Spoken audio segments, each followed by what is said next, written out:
and place notice for a hearing on Citizen Telecommunications Company of Utah, DBA Frontier Communications motion for partial summary judgment in docket number 20-2618-01. My name is Yvonne Hogel, and I am the Commission's designated presiding officer. Let's take appearances for the record, please, beginning with Frontier. Philip Russell on behalf of Frontier. E-Fiber. Gregory Brubaker on behalf of Frontier. Oh, thank you, Mr. Brubaker. I apologize. For E-Fiber, please. Lawson, Blackburn Install on behalf of E-Fiber and the Utah Rural Telecom Association. Okay.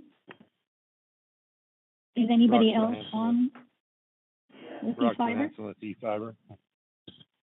Good morning. Darren Woolsey with E-Fiber. I'm sorry, can you repeat your name? Darren Woolsey. Can you spell your last name? Yes, Woolsey.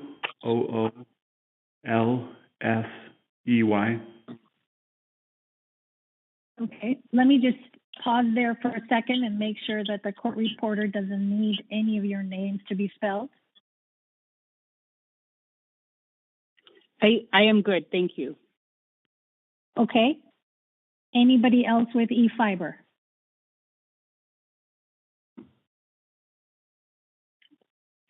Okay. The division, please. Good morning. This is Justin Jetter with the Utah Attorney General's Office, and I'll be representing the Utah Division of Public Utilities in the arguments this morning. Thank you.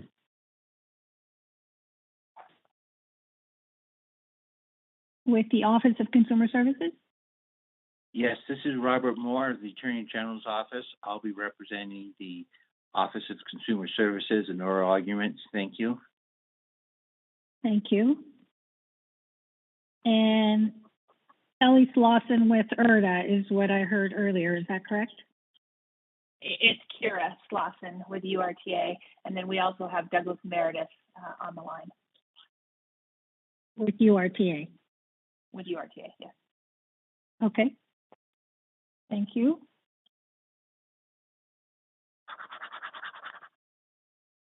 Okay, in terms of the order, was anybody going to say anything? Did I hear somebody? Okay.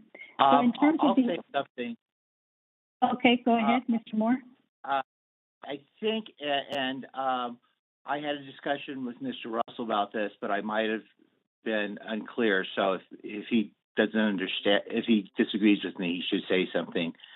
I think what we've agreed to do is to have Mr. Russell go first because it's Frontier's motion, but we are going to address mainly two arguments, one dealing with the statutory argument, dealing with 5419, 102, and 103 first, and then I will go second and Mr. Jetter will go third, and then we will deal with the COLA issue second, and Mr. Russell will go up first on that, Ms. Swanson, and then Mr. Jetter, and I'll finish up at the end. Is that correct, everyone? I would just add that this is Kira Slauson. I think what we anticipated, you just left me out of the first argument, so it's going to, I think what we've decided is to argue the issues separately. So Mr. Russell will first present on the statutory IP issue, then I will go, then Mr.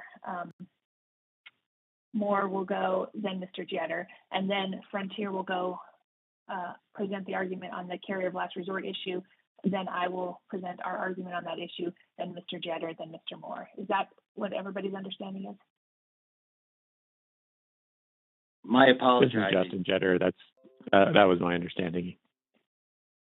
Yeah, this is Mr. Russell. That's my understanding as well. And just so Your Honor is aware, we had a discussion about this in an effort to try to not go all the way through the motion with each of us arguing all of the arguments in the motion, but to try to break it up in a way that makes discussion about these issues a little easier for all of us. Okay, I think I am clear on what I just heard about the order that you all have agreed to in terms of presenting the argument. There's going to be two arguments. One of them is going to be the statutory argument, whether e-fiber services fall into the exemptions for regulation under 5419, 102, or 103 first. And in that sort of prong, we have Mr. Russell presenting and Ms. Lawson then would be responding, and then Mr. Moore, and then Mr. Jetter. The second argument would be the carrier of last resort argument, and the order for that argument would be, again, Mr. Russell presenting, Ms. Lawson responding, then Mr. Jetter, then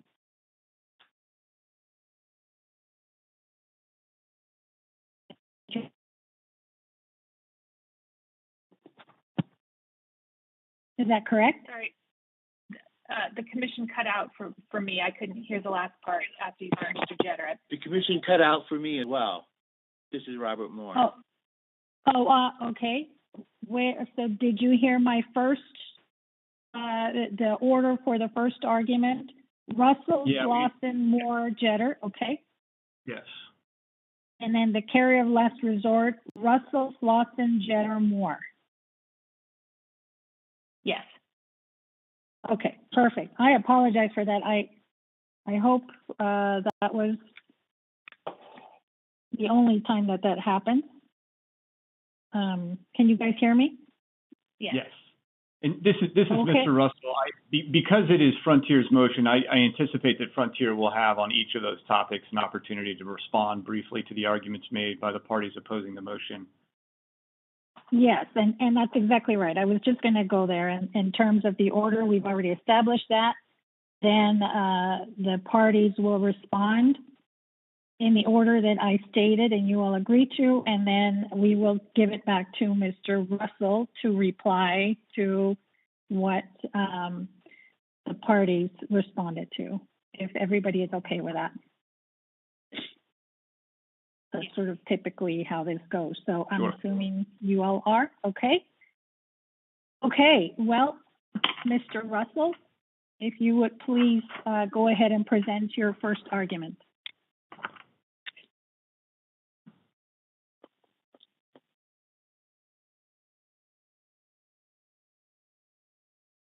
Is Your Honor ready for me to proceed? Oh, I apologize. I probably was cut off again. Yes, I said, please proceed with your first argument, Mr. Russell.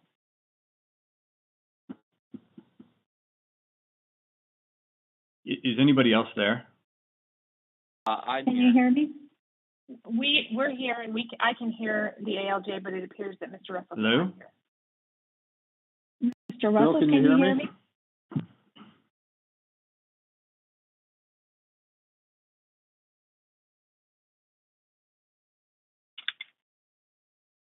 Mr. Russell? Uh-oh. Can everybody else hear me? I can. This is Kira. Yeah, this is Justin. I can hear you just fine. I can hear you as well. I can't hear anything Phil's saying. He may be giving Right. his presentation.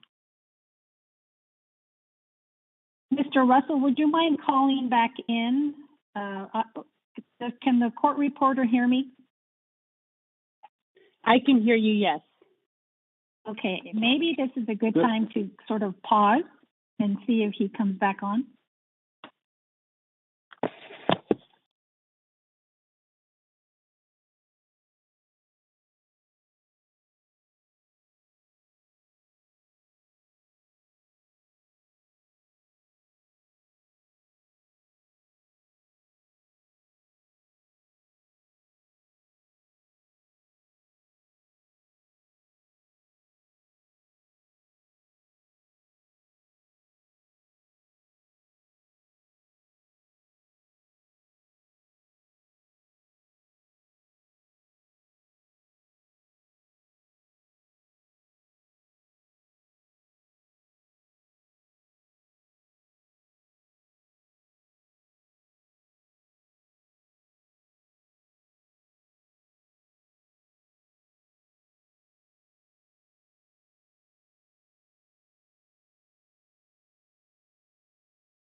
I don't have a problem with it being sent after, if that would assist. the Okay, court further. and we can ask her later, but we can ask her later if that would help. I think it could help if we keep breaking up a little bit here and there. Hopefully it won't be too much of that. But Mr. Russell, can you hear me? Yes. Are you ready to present your first argument? Yes. So what I'll do is I'm going to start with a brief introduction, if that's okay with Your Honor, and then I'll move into the argument about 54-19-103. The introduction would just be in the form of an overview as to what the application is and how the motion fits in. So in its application, eFiber requests a CPCN in 7 exchanges in Southeast Utah to build a fiber to the home system. And I'm going to talk about the specifics of that fiber to the home system here shortly. But in addition to seeking the CPCN, eFiber requests a designation as a rate of return regulated carrier of last resort. Those two terms, rate of return regulated and carrier of last resort, are 2 separate designations with 2 separate definitions, and we'll discuss each of them in turn shortly. But both of those designations are necessary for eFiber to obtain access to distributions from the Utah Universal Service Fund, which eFiber has made clear is necessary for it to elect to build its proposed fiber to the home system in those local exchanges. eFiber asserts that it will use its proposed fiber to the home system to offer retail voice service and wholesale broadband service to end-use customers in the local exchanges. It proposes to sell its wholesale broadband service to 2 of its affiliates, one of whom will offer retail internet service and the other of whom will offer video service to end-use customers. Frontier filed its motion addressing 4 separate issues, and while we're only going to address 2 of them in argument today, I'll just address the motion broadly. The first was a question whether the commission has subject matter jurisdiction as a result of being preempted by federal law. Frontier didn't actually take a position on that either in its motion and didn't address it in its reply, and the parties have agreed that we can just submit that issue on the briefing. The second issue that Frontier addressed in its motion was whether state law bars the commission from regulating the services that eFiber intends to offer. And if it does, then eFiber cannot be designated as a rate of return regulated carrier. Third, Frontier's motion asserted that eFiber cannot meet the obligations of a carrier of last resort as is required for it to receive a CPCN in the local exchanges and therefore for it to receive access to the Universal Service Fund. And lastly, Frontier filed its motion to address an issue raised in eFiber's application in its testimony about whether Frontier can be barred from receiving USF distributions itself. The parties will only address the second and the third issues on the state law, whether the commission has jurisdiction under state law 54-19-103 and on the Kohler obligation. We'll get submitted on the briefs on the other 2. So moving to the state statute. As I mentioned, eFiber requests a designation as a rate of return regulated carrier. It makes this request so that it can gain access to distributions from the State Universal Service Fund, or the UUSF. Section 54-8B-15 of the Utah Code establishes the UUSF, and in subsection 4 states that a rate of return regulated carrier of last resort is eligible for payment from the USF if it provides certain services or if the commission determines that its reasonable costs exceed its revenue. I'm paraphrasing there, of course. The statute defines the term rate of return regulated as being subject to regulation under section 54-4-4. That statute, titled Classification and Fixing of Rates After Hearing, is what empowers the commission to conduct an investigation into utilities costs and set the utilities rates. As noted in the motion, the service eFiber intends to offer is not subject to regulation under section 54-4-4, and therefore eFiber cannot be a rate of return regulated carrier. It cannot be a rate of return regulated carrier because this commission is barred from regulating the services that eFiber intends to offer by Utah Code Section 54-19-103. Subsection 1 of that statute states as follows. A state agency, political subdivision of the state may not, directly or indirectly, regulate Internet Protocol-enabled service or Voice over Internet Protocol service. The two terms in that statute, Internet Protocol-enabled service and Voice over Internet Protocol service, are defined in the immediately preceding statute, Section 102. Both of eFiber services satisfy the definition of Internet Protocol-enabled service, and therefore this commission may not directly or indirectly regulate those services.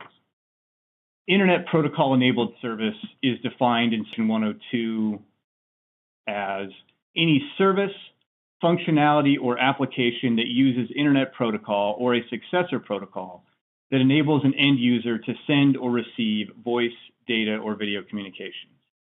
Now here, I think it makes sense for us to examine what eFiber's system will look like for us to determine whether it falls within that description.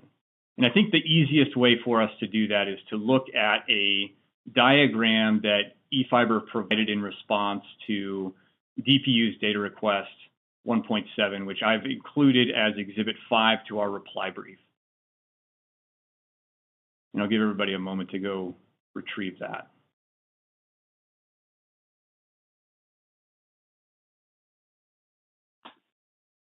In that diagram, eFiber notes that it's a configuration for the eFiber voice and broadband services at a residential location. I don't understand that the eFiber network will look a whole lot different at commercial locations, but this is what they provided. So on the left-hand side of that diagram, you'll see that there's a box that identifies the home and the equipment within the home. The equipment towards the top of the box in blue would utilize the portion of the service that would connect to the internet.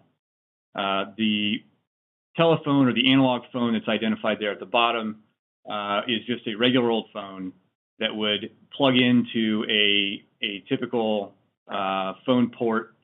And if a customer were to make a call, it would utilize the existing copper wire within the house to send that call through those copper wires to what's called an optical network terminal, or ONT, which eFiber would install either on the outside wall of the home or somewhere within the home, plugged into the home's electrical to provide electricity. A single physical fiber would then connect that ONT with the remainder of eFiber's network. That single physical fiber would transmit voice signals through a dedicated private IP or virtual LAN through that red line that you see that moves from left to right through from the ONT through eFiber's network. That same physical fiber would then separately send data communications through that blue line using public internet protocol to the OLT and then onto the router and onto the public internet. So an end-use customer that picks up the phone and makes a phone call would send signals through the copper wiring to the ONT, which would then convert the analog signals into an internet protocol internet protocol communication system into separate data packets, and would run it along in that private IP, internet protocol system, and ultimately terminating at the public switch telephone network, or the PSTN.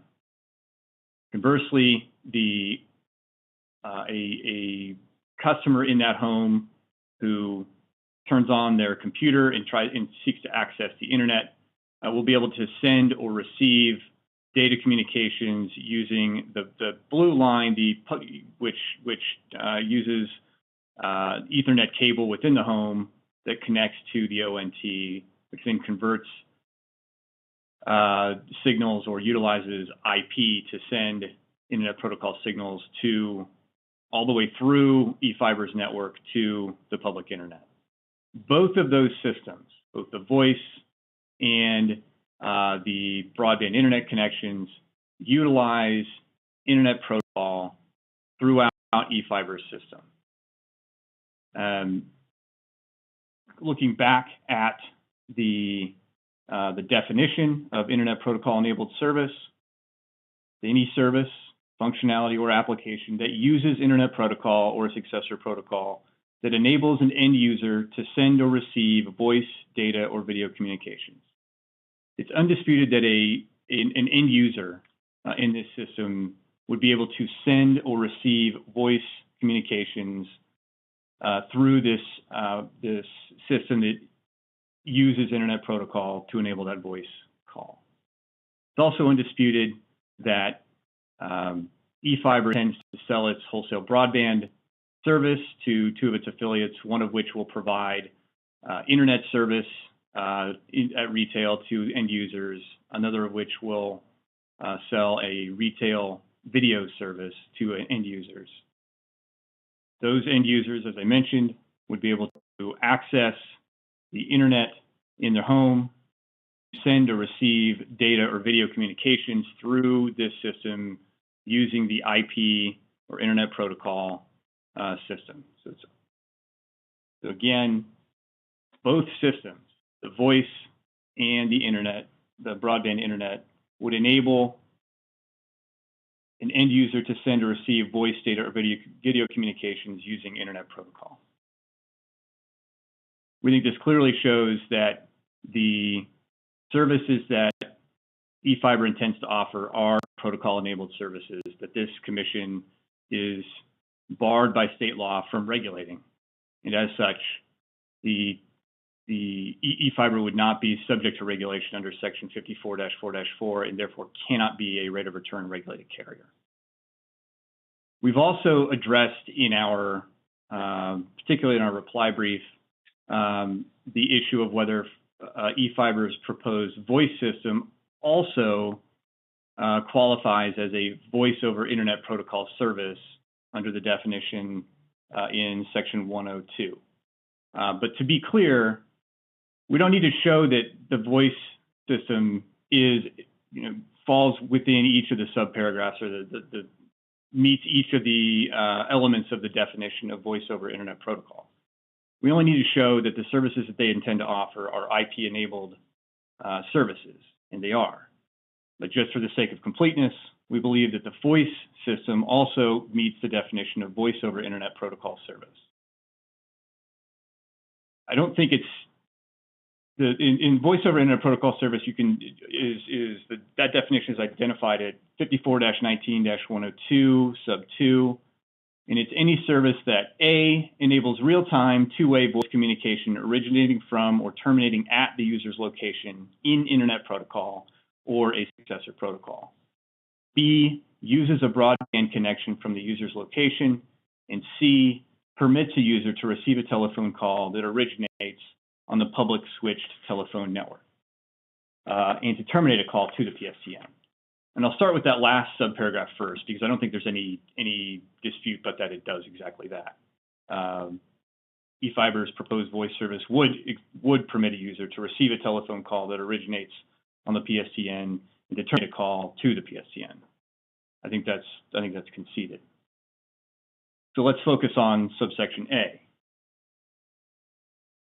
Subsection A, again, states that it enables real-time two-way voice communication originating from or terminating at the user's location in internet protocol or a successor protocol. It clearly does enable real-time two-way voice communication. The only dispute is whether it originates from or terminates at the user's location in internet protocol. Now, I mentioned earlier when describing this system that the ONT, which is the device that eFiber intends to attach to the end user's home, either on the outside wall or the inside wall, utilizing electricity at the user's home, is the device that would convert analog voice signals into internet protocol. That internet protocol begins and terminates at the customer's location, at the customer's house. There's been some discussion about whether customer location means on the customer or the network side of the line of demarcation. We don't believe that that's the appropriate discussion. We've cited to a couple of places in our reply brief where other commissions have determined that customer's location means at the customer's home. And I'll just specifically point you to page 10 of our reply brief, notes 16 and 21. Moving on to subsection B, uses a broadband connection from the user's location. The arguments that have been presented in response to the motion have asserted that the ONT or the voice system does not use a broadband connection, and that it doesn't use a broadband connection because it's not connected to the internet. In our reply brief, you'll see that we responded to that argument, that a broadband connection does not necessarily require or mean an internet connection. And see if I can find, bear with me for just a moment.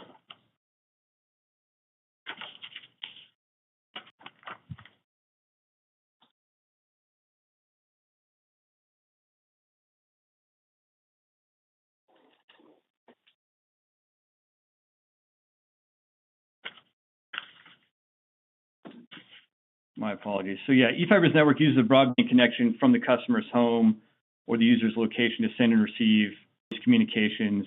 The connection over the public internet or private network is not necessary for it to be a broadband connection. I'll point you to footnote 21 of our reply brief, which cites to the Public Service Commission or the Commission in the DC, in the District of Columbia, which examined a system that looks an awful lot like eFiber's system. And it examined it in connection with a statute that is an awful lot like the Utah statute at issue here, and determined that it is a voice over internet protocol system and does meet that definition. So as I mentioned, eFiber's proposed voice system meets both definitions, both IP enabled and VoIP under the statute 54-19-102, and therefore this commission is barred from regulating it under section 103. The wholesale broadband, our contention is that it's IP enabled. I think the definition clearly shows that it is, and the commission is barred from regulating it under section 103. And with that, I guess I'll turn it over to Ms. Lawson, unless Your Honor has any questions about all of that.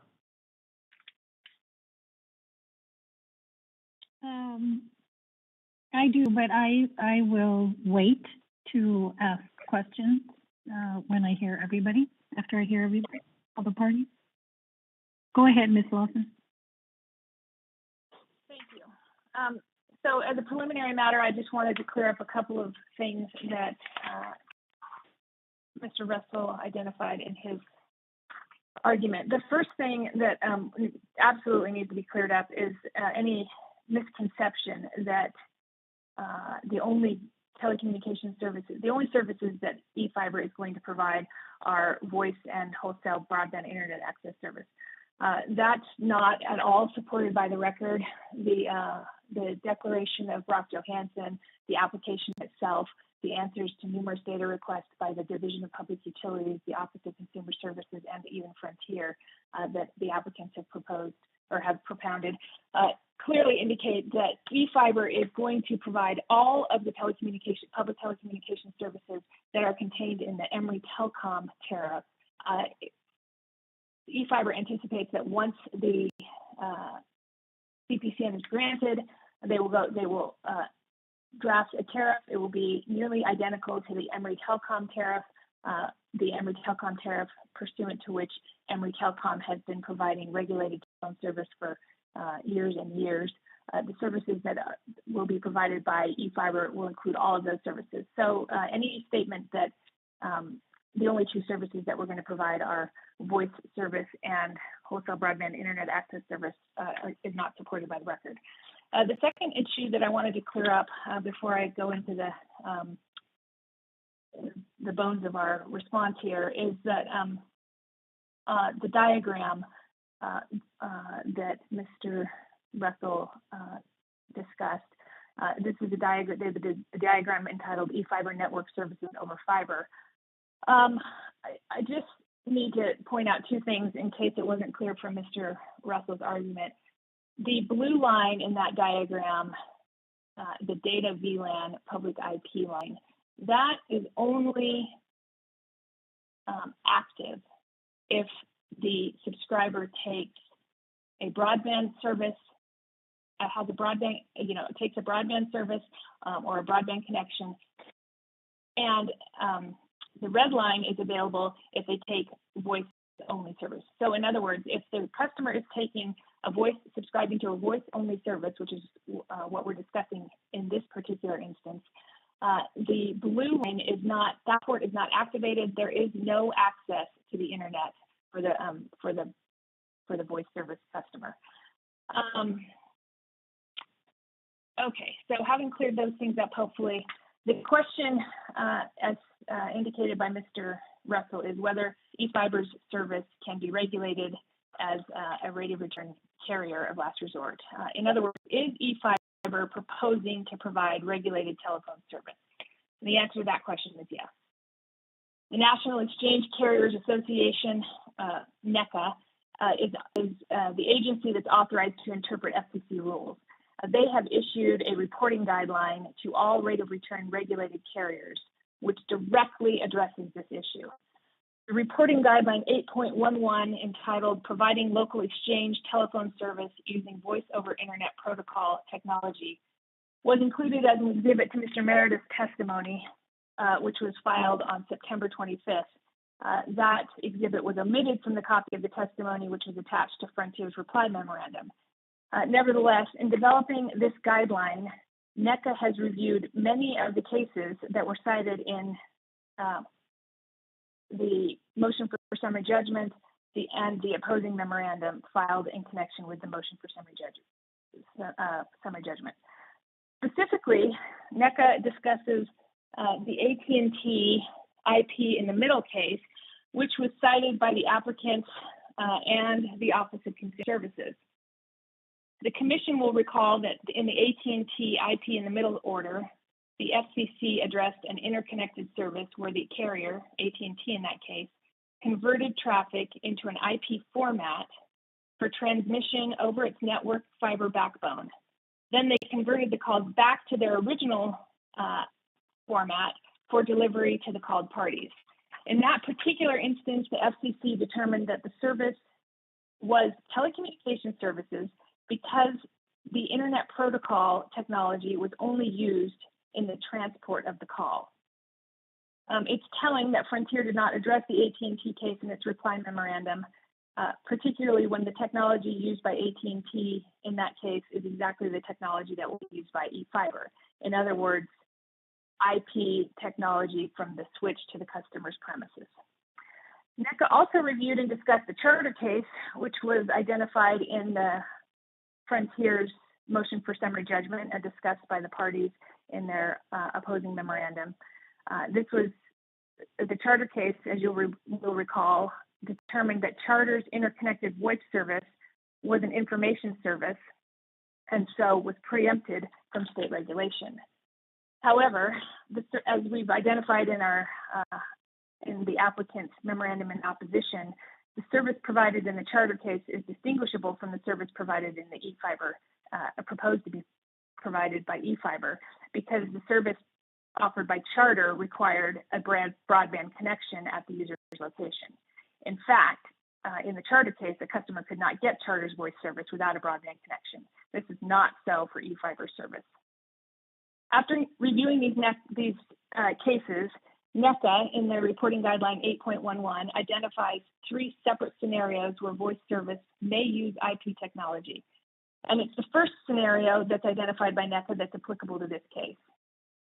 Specifically, NECA identified, in the first scenario identified by NECA, the ILEC carrier provides voice telephone exchange service to the end user using VoIP technology between the switch and the customer premises.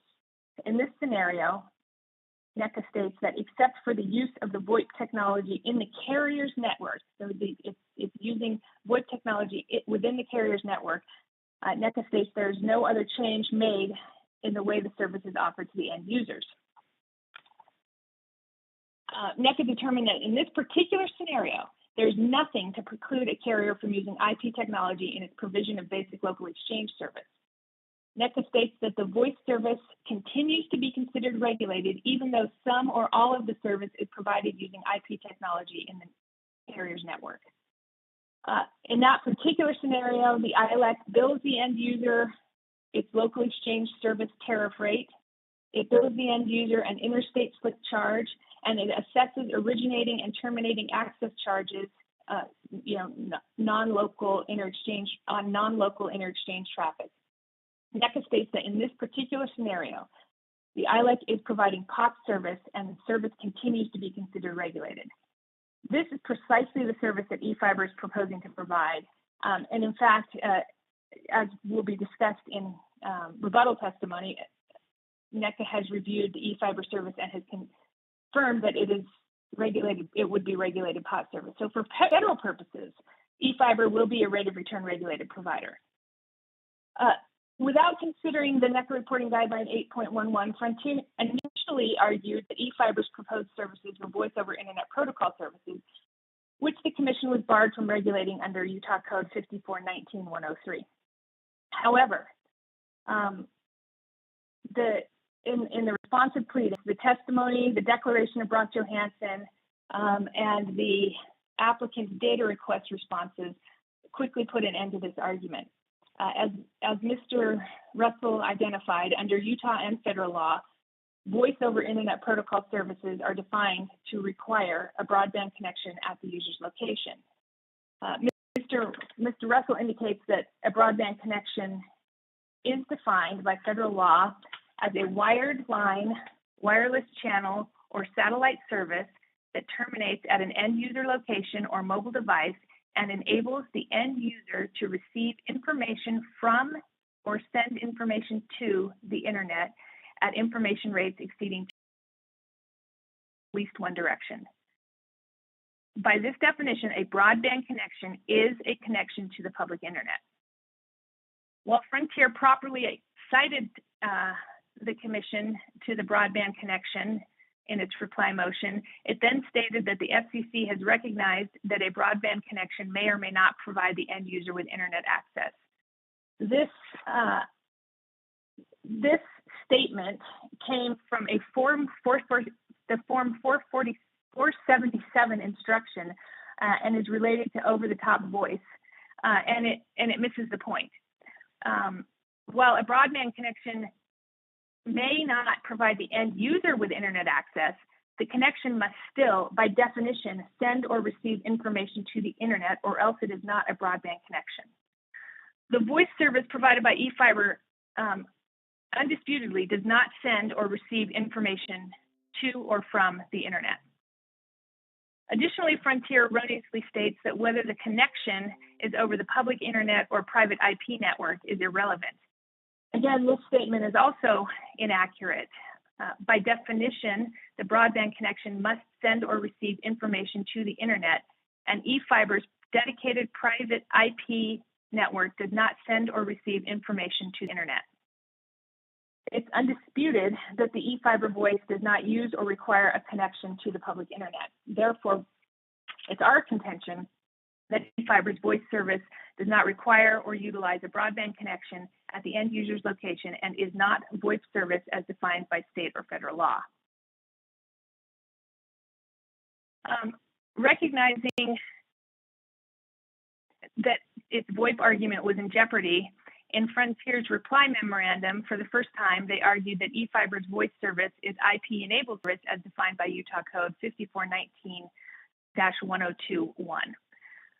This argument is not tenable for several reasons.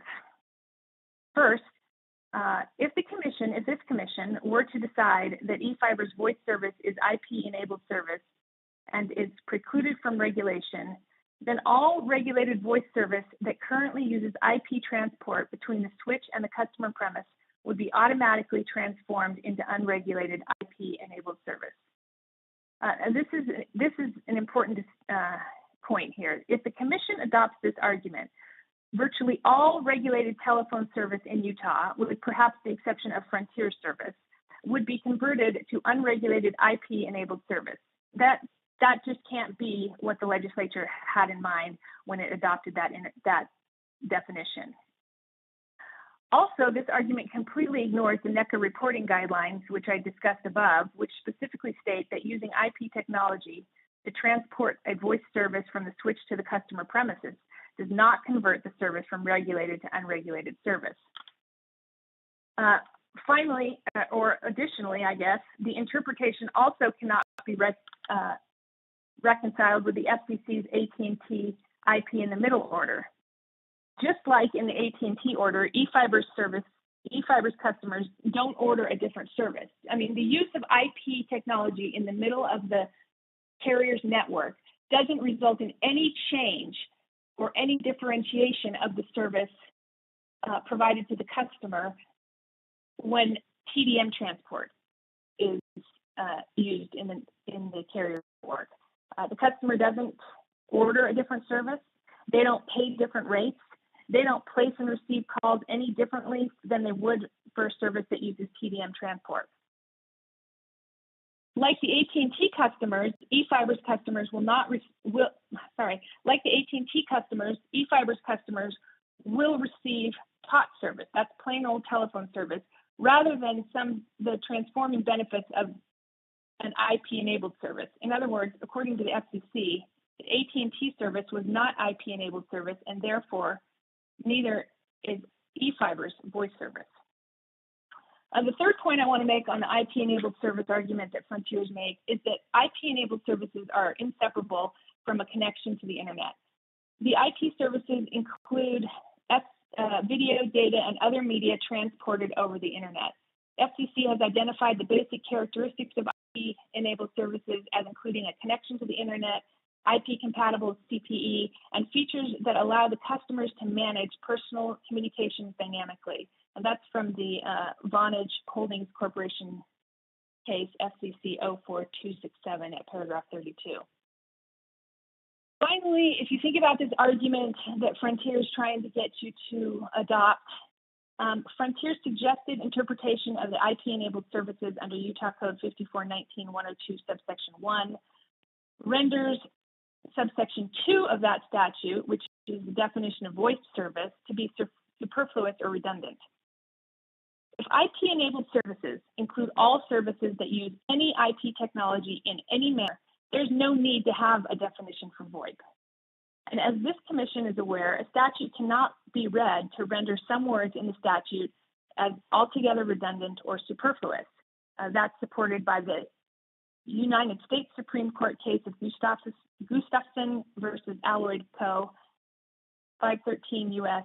561 at page 576. That's a 1995 case. More recently, the Utah Supreme Court has adopted that same statutory interpretation rule in Monarez versus UDOT, 2016 Utah 21, paragraph 11. More likely is that the legislature included the definition of VoIP in subsection 2 to apply to services that permit a user to receive a telephone call that originates on or terminates to the public network. Because the eFiber service at issue connects to the public switch telephone network, when considering whether such service can be regulated, the Commission should look to the definition of VoIP service, not IP-enabled service. eFiber's voice service will use IP transport on its network between the switch and the customer premise. The IP transport does not connect to the internet and is not a broadband connection. Therefore, the service is a regulated plain old telephone service under the NECA guidelines, and it is not VoIP or IP-enabled services under Utah Code.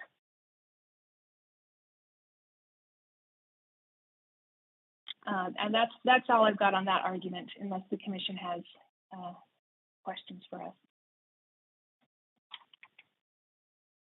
Thank you, Ms. Lawson. Why don't we go ahead with Mr. Moore? Thank you. I won't repeat all the arguments that Ms. Lawson just presented. We support them. The office supports them. I just want to take a brief moment to zero in on the statutory construction argument identified by Ms. Lawson regarding surplus language. On page 9 of our August 25th initial brief, the OCS cited State v. Rushton,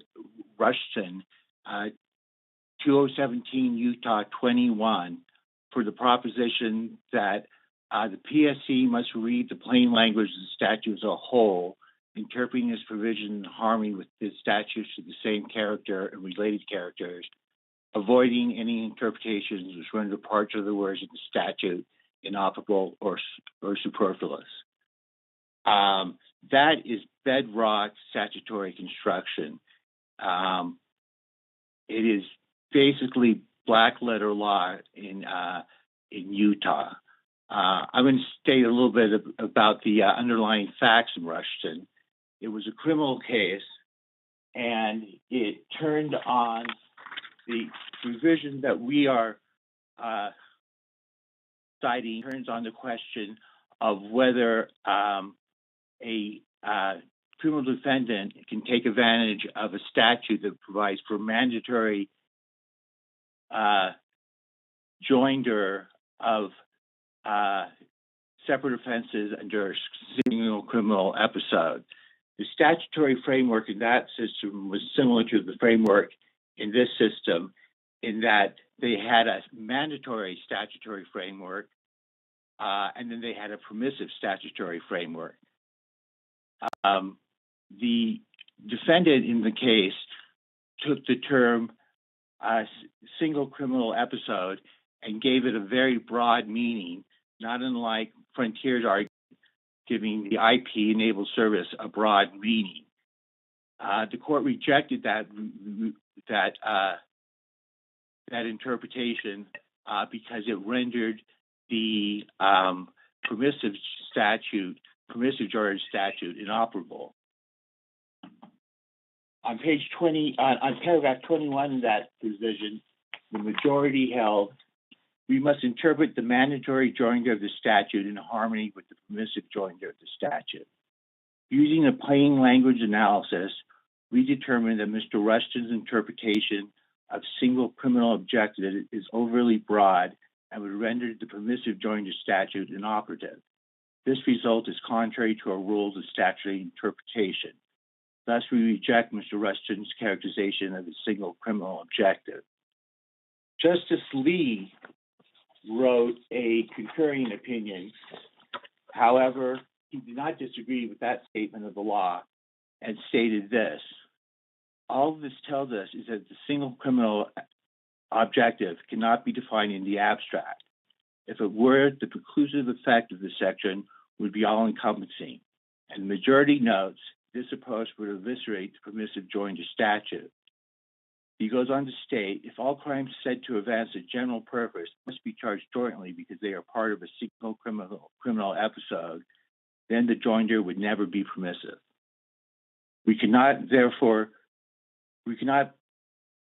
That cannot be if we were to preserve the meaning of the permissive joinder provision. Now, in our case, the argument that's been presented is that the definitions of 5419-2011 for Internet Protocol Services states that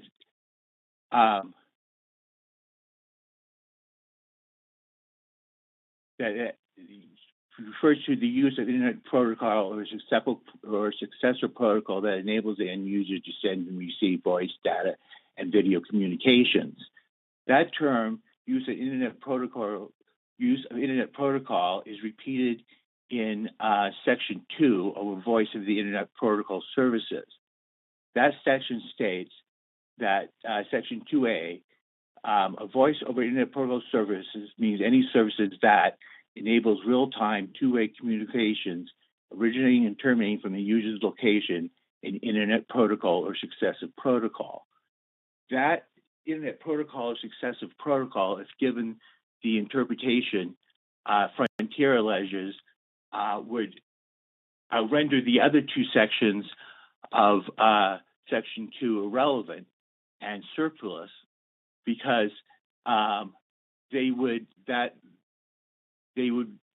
be meaningless if all that we need to exempt the state from regulations is the use of Internet Protocol services, the use of broadband connection would be meaningless, and the use of the public switch portion network would be meaningless as well. I said before that this is the statutory construction rule is bedrock. It goes back for as long as I can remember. It's stated in countless cases, and it precludes Frontier's in broad interpretation of use of Internet Protocol. And where does that leave us? And I suggest that it leaves us in with Statute 5419-202 that defines two different things. One of them is Internet Protocol enabled services, which must mean communications between computers, not communications that utilize the public switchboard network. Such an interpretation, eFiber's proposed services would not constitute Internet Protocol services because they do not constitute computer-to-computer communications, but rather they use analog telephone calls connection with the with Internet Protocol services, as Ms. Swenson explained.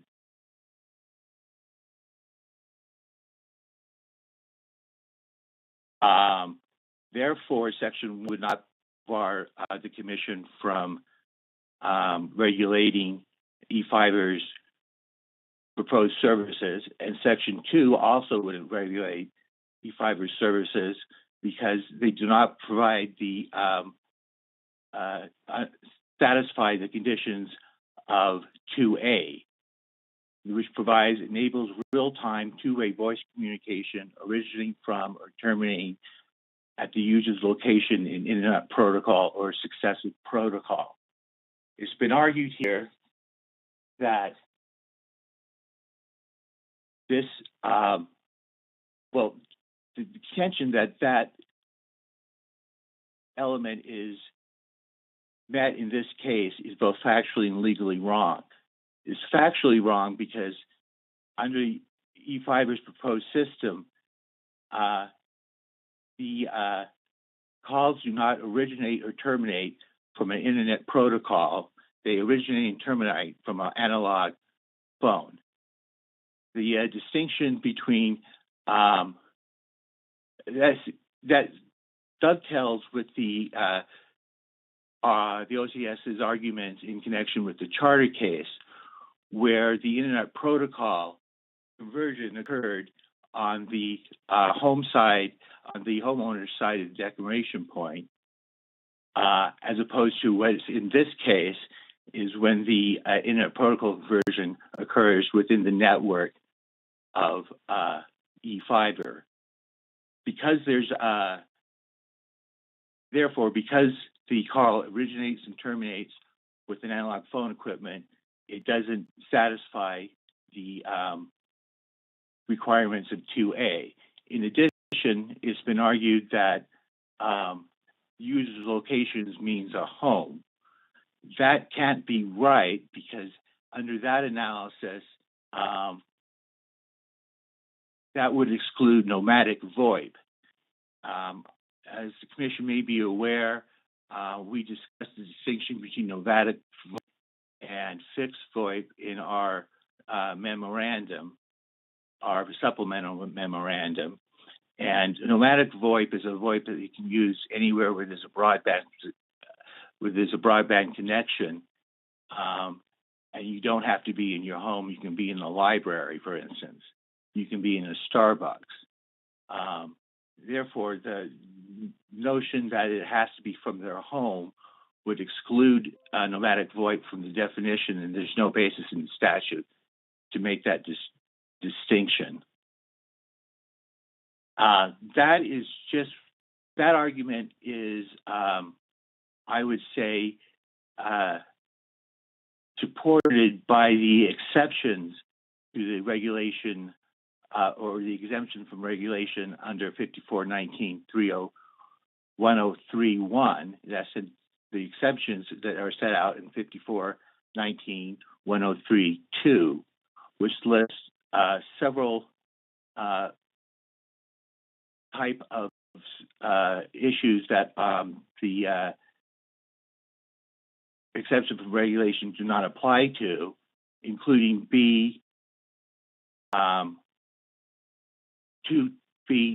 subsection 2, any commission obligated to implement or enforce federal law, and importantly, section B 5, the application of section 54.8B 2.1, which is the provision which eFiber is utilizing for competitive entry. Giving the plain meaning of the word excluding application of section 54.8B 201, read in connection with the Commission's obligation to implement and enforce federal law, leads to the conclusion that in cases we're dealing with competitive entry, the statute should be interpreted in accord with federal law. And as we stated in our supplemental memorandum, we believe that eFibers, and as Mrs. Slauson pointed out in her argument, we believe that eFibers services are not preempted by federal law, are consistent with federal law, and therefore that's the only way to give voice to the application of to 2B5 that the provisions against regulation in the statute do not apply to applications of competitive entry.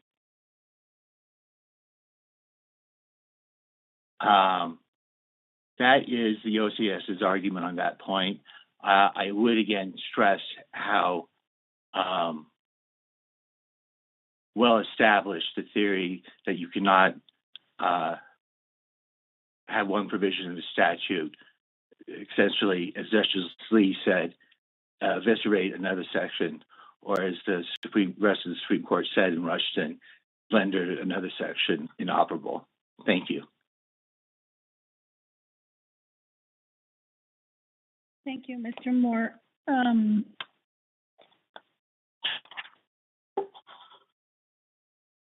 Let's go to Mr. Jetter, please. Thank you. I'll try to keep my comments fairly brief here. The division generally supports the arguments set forth by both eFiber and the Office of Consumer Services. And following up a little bit on the Office of Consumer Services arguments regarding the statutory interpretation of 5419.102.1, potentially completely subsuming the rest of the rule. This is a tricky area to define boundaries, and we know that the FCC has struggled with this for quite some time, opening a docket, at least on its surface, to sort of do this very thing in 2004, and we're 16 years later and still don't have clear-cut rules across the board for every scenario. We kind of have piecemeal solutions. And I think Utah legislature struggled a little bit with this as well. If the commission chose to, you could go back and listen to the committee hearings on the bill that enacted this legislation, and the intent was clear, although it's not written into the law, admittedly. The intent was clear from the legislature at that point that the intent of the Chapter 19 addition was to codify what was already in existence at the time. And so at that point in 2012, you had the FCC preempting internet regulation and taking that away from the states that had been done at that point. And in particular, the nomadic VoIP was a sort of an issue at that point, and that's how the legislature dealt with it. I think reading the statute more broadly, it becomes fairly clear that the intent of the regulation, or the prohibition of regulation as it is in Chapter 19, was to to codify what was then in existence, which was not to remove all state regulation of telephone service as telephone service becomes more and more reliant on internet protocol, using that system for intermediate portions of their network because it's a less expensive alternative. I think read as a whole, the statute doesn't preclude regulation of that, and that the internet protocol enabled service intention was a struggle by the legislature to properly define it, but the intent of that definition was to, as Mr. Moore mentioned earlier, was computer-to-computer transmission, really, and something different than telephone service. And that's why there's two different definitions for the internet protocol-enabled services and the voice-over internet protocol service. And so, for that reason, and for the public policy that were this the case that internet protocol-enabled service were to be read broadly to include any service that is enabled in any way by internet protocol, the state's regulation of telecommunications or telephone service in general would effectively be over. And that is not the intent of the legislature as demonstrated by the language of the statute. And also it would have broad public implications to make that type of a determination, and the division would recommend that the commission, I guess, construe that section narrowly such that it gives intent to the legislatures, or gives effect to the legislature's intent in drafting that. And as Mr. Moore said, there's fairly a substantial body of case law on that method of interpretation that is still current, and the division would recommend that that's the appropriate interpretation. And I will conclude my brief comments there. Thank you. Thank you, Mr. Jetter. Before we kick it off to Mr. Russell, let me think about whether I should ask my questions now or let him respond to all of the parties' arguments.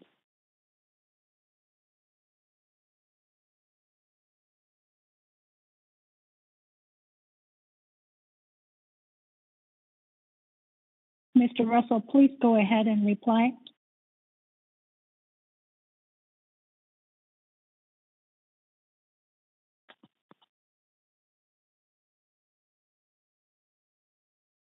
Mr. Russell? Sorry, I was on mute, talking to myself, apparently. Okay. I will withhold my questioning until you respond or reply to the parties' responses to your motion. Okay, great. Thank you. Thank you, Your Honor. I'll start by responding to the points raised by Ms. Slauson, and then I will address the statutory interpretation argument that was addressed by Mr. Moore and Mr. Jetter. Ms. Slauson started out by identifying a number of federal Communications Commission rulings, the Eighth Circuit ruling in Charter Advanced, the AT&T ruling, which was an FCC ruling, and the NECA guidelines. And I think we can address all of those fairly quickly by saying all of those address the question of whether the service at issue in each of those matters can be regulated by the FCC. We mentioned that we weren't going to get into the discussion of federal preemption. Had we gotten into that, and I'm not proposing to do that now, but the distinction between whether the FCC will regulate a matter or whether it will not regulate a matter under Title II of the Telecommunications Act turns on the question of whether it falls within the definition of a telecommunications service or an information service. In each of the authorities that Ms. Slauson cited, identify the question of whether it falls within one of those two definitions.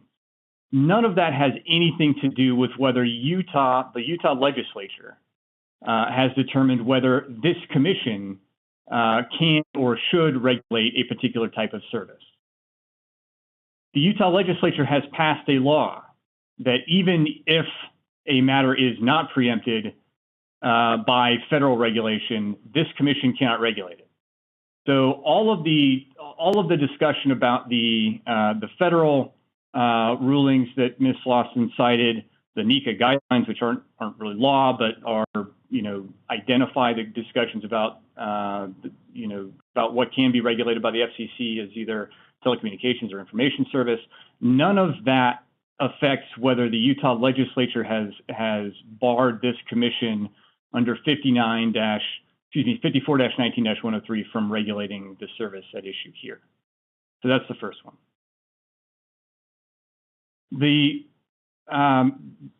Ms. Lawson then raised four other points. One was a public policy argument that if the commission reads the plain language of IP-enabled service as Frontier is suggesting here, that it will have, somewhat profound effects on regulation of service in the state. I will candidly tell you that I have no idea whether that's true or not. None of that information is before the commission. None of it's part of the record. I don't know, sitting here today, what the penetration of this type of service, this type of IP-enabled service is in the state. Others on this call may, but it's not in the record. And so I can't really respond to that other than to say that it's a public policy argument. We are making an argument about statutory interpretation and about whether the facts of this case fit within that statute. And I guess what I'll say is if applying the plain language of the statute has some impacts on outside of the bounds of this case, that's an issue for the Utah legislature to address, not an issue for this commission to address when it interprets the language of the statute itself. So I'll address Ms. Lawson's second point, which was that this service that eFiber intends to offer is very much like the service that was offered or discussed in the AT&T IP in the middle case, the FCC ruling, which determined that service was a telecommunications service rather than an information service. Once again, that issue is the question of whether the FCC will regulate it under Section 2 of the Telecommunications Act, and it has implications about whether the states are preempted by federal regulation. And if it's the service that AT&T offers, I think the answer is that the federal law would not preempt commission regulation, but that's not the question. The question isn't here whether this state law constitutes federal preemption. The question is whether this state law bars this commission from regulating this service. So the reason that we didn't address the AT&T IP in the middle case is that it doesn't have any bearing on whether the Utah legislature has barred this commission from regulating this particular service. Ms. Lawson also argued that IP-enabled services are really inseparable from internet services, and that really gets to kind of the point that Mr. Moore was arguing for, which is the request that this commission somehow read into the definition of IP-enabled service a requirement that we apply it only to communications between computers, that it requires some sort of internet component. The term internet doesn't appear in the definition of IP-enabled service. There is no requirement in the definition of IP-enabled service that the communications at issue, that send or receive voice, data, or video services, be between computers. The definition says what it says, and there's an effort by the parties opposing the motion to try to read into that definition. And I'll get into this a little bit more when I address more squarely Mr. Moore's argument, but there's an effort here to read some language into that definition that aren't there. But I'll hold off on that for just a moment. because that issue in the next issue that Ms. Lawson raised about the definition of VoIP being superfluous or redundant really do sort of merge into the argument that Mr. Moore was making about the statutory interpretation. And about that, I'll say this. There were some quotations to law saying you can't read a statute in a way that would make it redundant or superfluous. And what I'll say is that there are a whole host of black letter law citations to Utah Supreme Court decisions, et cetera, that will say you cannot read into a statute words that aren't there. You cannot read out words that are there. And the definition of VoIP is not rendered redundant by the definitions themselves. What the parties are arguing is that the way that the legislature has used the terms VoIP and IP-enabled service is that they've used them the same way. Clearly, VoIP is a different scope. It is a different definition than IP-enabled service. I think all the parties here would recognize that you can have a VoIP, that you can have an IP-enabled service, even under their definition, that you could have an IP-enabled service that does not constitute a VoIP service. That means that they're not superfluous. If you have, you can have an IP-enabled service that provides, enables an end user to send or receive video communications over using internet protocol. That clearly isn't a VoIP service because VoIP is limited to voice. Therefore, those definitions are not superfluous. They are different definitions. They have a different scope. What the parties are really saying is, well, but the Utah legislature has seen fit to use those two separate definitions in the same way, in that they have barred the commission from regulating services that fall under IP-enabled and under VoIP, and they've barred the commission from imposing regulations in the same way. But that doesn't mean that the definitions that reading IP-enabled, the way that Frontier is asserting that you should do, which, by the way, is the plain language of that statute. It doesn't mean that makes the definition of VoIP superfluous. It's just that the Utah legislature hasn't seen fit to use those two different definitions in two different ways. That does not eliminate or cancel out or somehow violate some black letter law assertion about statutory interpretation. What it does is it gives meaning to the very words that the Utah legislature has used. Indisputably, eFiber's network in its proposed services would utilize IP to enable an end-use customer to send or receive voice, data, or video communication. That's what it does, and nobody has argued otherwise. Their efforts to insert into that statute a requirement that the communication, in order to qualify as IP-enabled, has to talk between computers or has to access the internet. Those requirements are not there. And the commission should not read into a statute words that aren't there in an effort to try to reconcile what are already two different definitions. In order to try to use the definitions in a way that the Utah legislature did not see fit to draft. If, as Mr. Jetter asserts, it was the intention of the Utah legislature to say something other than what it said, that is an issue for the Utah legislature. If the public policy implications of interpreting the statute the way it was written are a way that have results that the Utah legislature did not intend, then that is an issue for the Utah legislature to address.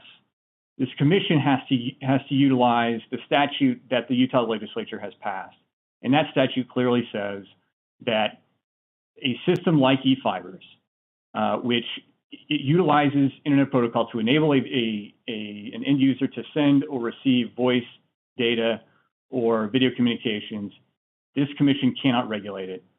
As such, eFiber's proposed system would mean that it cannot be regulated, it cannot be subject to regulation under Section 54-4-4 and therefore it cannot be a rate of return regulated carrier.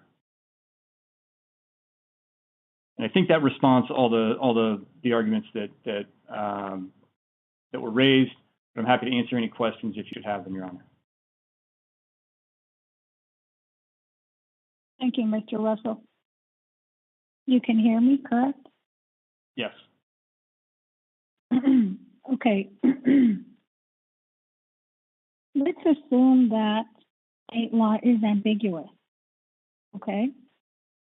I'm not saying that it is. I'm not saying that it isn't.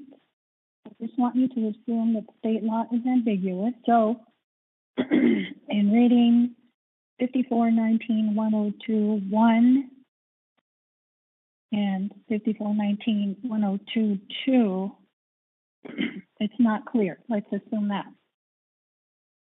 Then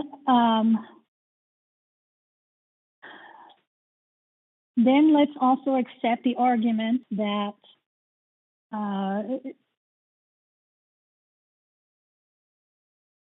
the federal government, in preempting internet services, was doing so in order to facilitate the growth and development of the internet. And then how would you then sort of, when you read the definition of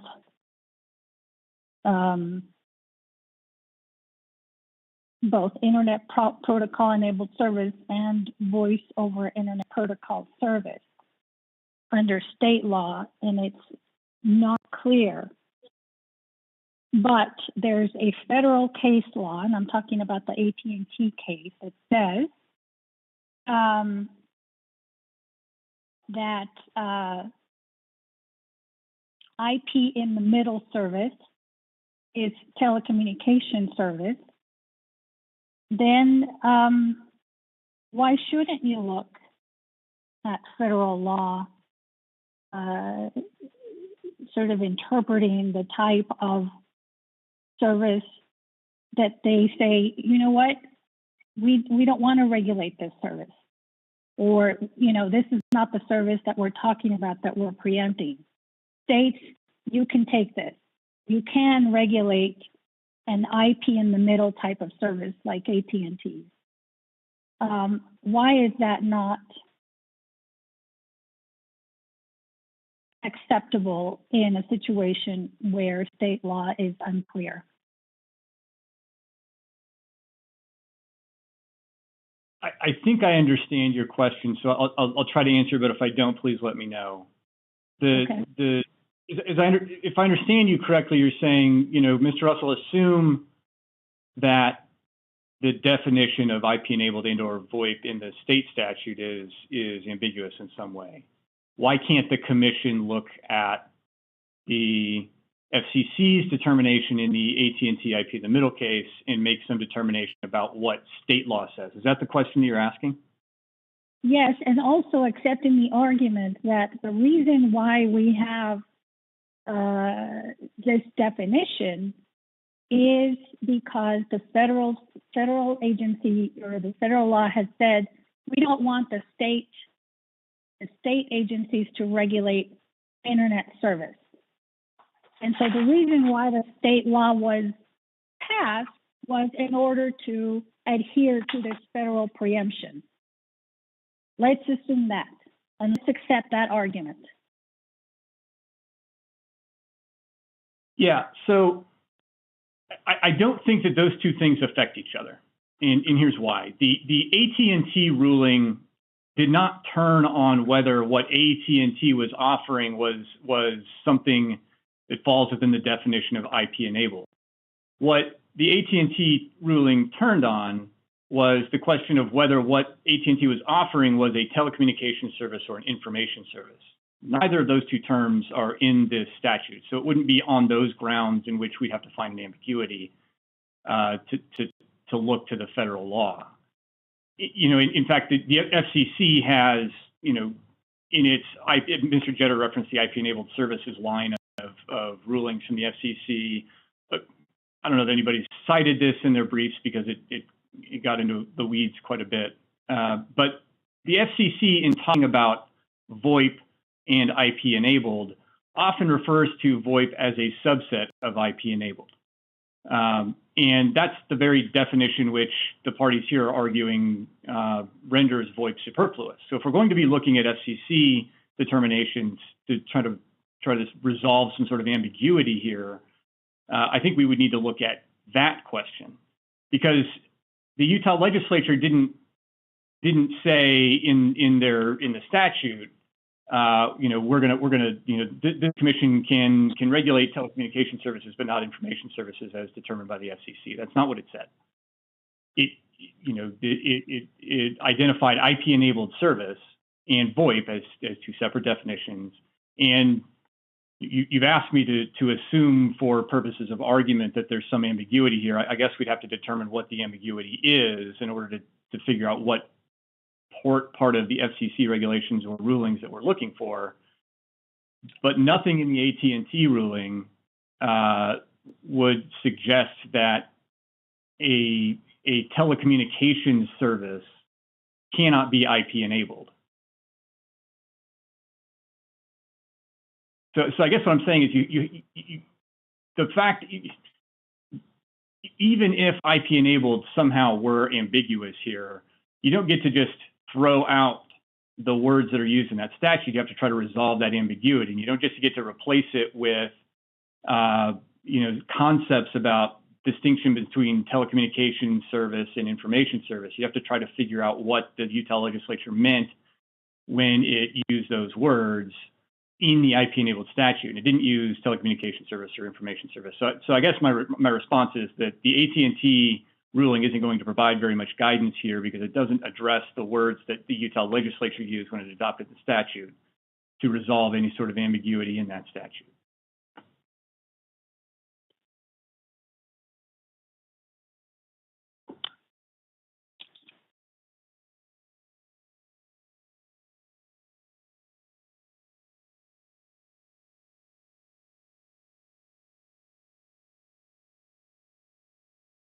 I was wondering, Your Honor, if you would have the other people respond to that question as well, or is that question just specifically directed to Frontier? No, actually, I was thinking about asking all of you the same questions. So, Ms. Slauson, I would like to hear from you. Specifically, any response you had to Mr. Russell's explanation of why we should not use the AT case to decide this specific issue? Sure, Your Honor. I just disagree. So that's the short answer. The long answer is we absolutely should look at the AT&T case to decide this issue.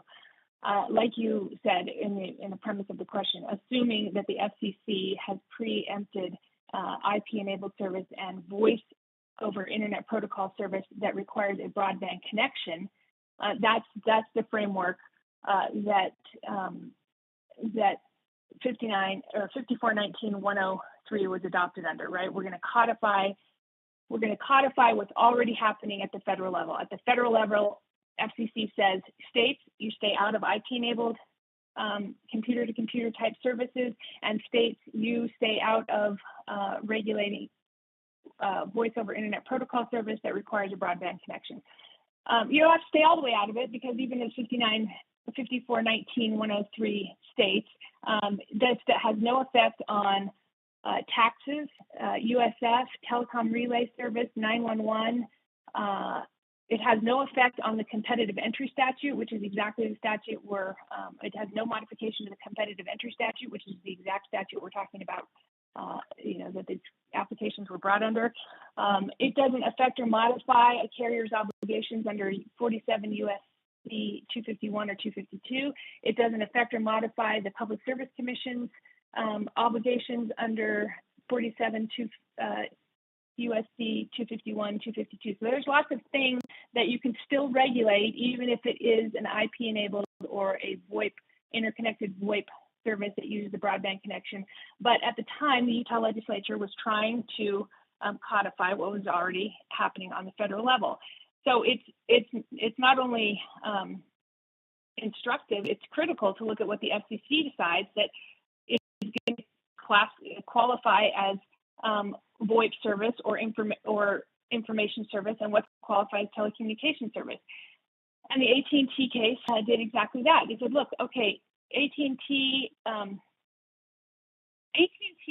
every other party in all of the cases that we have discussed were trying to get out of regulation by arguing that their use of IP technology in their network exempted them from regulation. In the AT&T case, the FCC said, no, hold on a second. You're talking about using network. It has no effect on what the consumer is getting. It has no effect on what they're ordering. It has no effect on how you're billing it. There's absolutely no distinguishing factor other than you're using IP transport as opposed to TDM transport, as opposed to electrical transport, way back when. And so we're going to say, no, that's telecommunication services, not information services. And by saying it's telecommunications services, not information services, they're saying it is a regulated service, okay? And that's why it's critical to look at the AT&T case. You don't only have to look at the AT&T case, though. You've got the expert that is tasked with interpreting FCC rules, saying, all right, we know the industry is changing. IP technology is being used to varying degrees in the provision of voice service, and we're going to identify when it is regulated and when it is unregulated. And what NECA has determined is that when IP technology is used in the transport section of the network from the switch to the customer's premises, it remains regulated telephone service. It would be ridiculous for this commission to not use the resources of the agencies who have created this entire area of information. And NECA even says, look, we're the authority to review the FCC's FCC's interpretations, FCC's regulations, and this is our interpretation of what the FCC has intended. For federal purposes, you're going to be rate of return regulated if you provide voice service in that way. With the 5419-102 and 103 being the intent of those statutes being to mirror or codify the law in existence at that time, that's exactly what you have to do. I mean, I just think it would be irresponsible for this commission to not consider the AT&T case to determine any ambiguities in the statute. Thank you, Ms. Lawson. Mr. Moore? Yes, you should absolutely take that approach and interpret Section 5419-202 and 5419-103 in accordance with federal law. And I would disagree with Frontier's argument that there's no ambiguity reading the term Internet Protocol service in isolation apart from the rest of the statute. And I would also disagree with the assertion that there is nothing inherent in the statute that makes the interpretation offered by Frontier rendering Section 2 superfluous. As a matter of logic and semantics, when you use, because Section 2A uses the term Internet Protocol as one of several elements, Internet Protocol cannot, as a matter of logic and semantics, have the meaning proposed by Frontier without rendering voice over the internet protocol services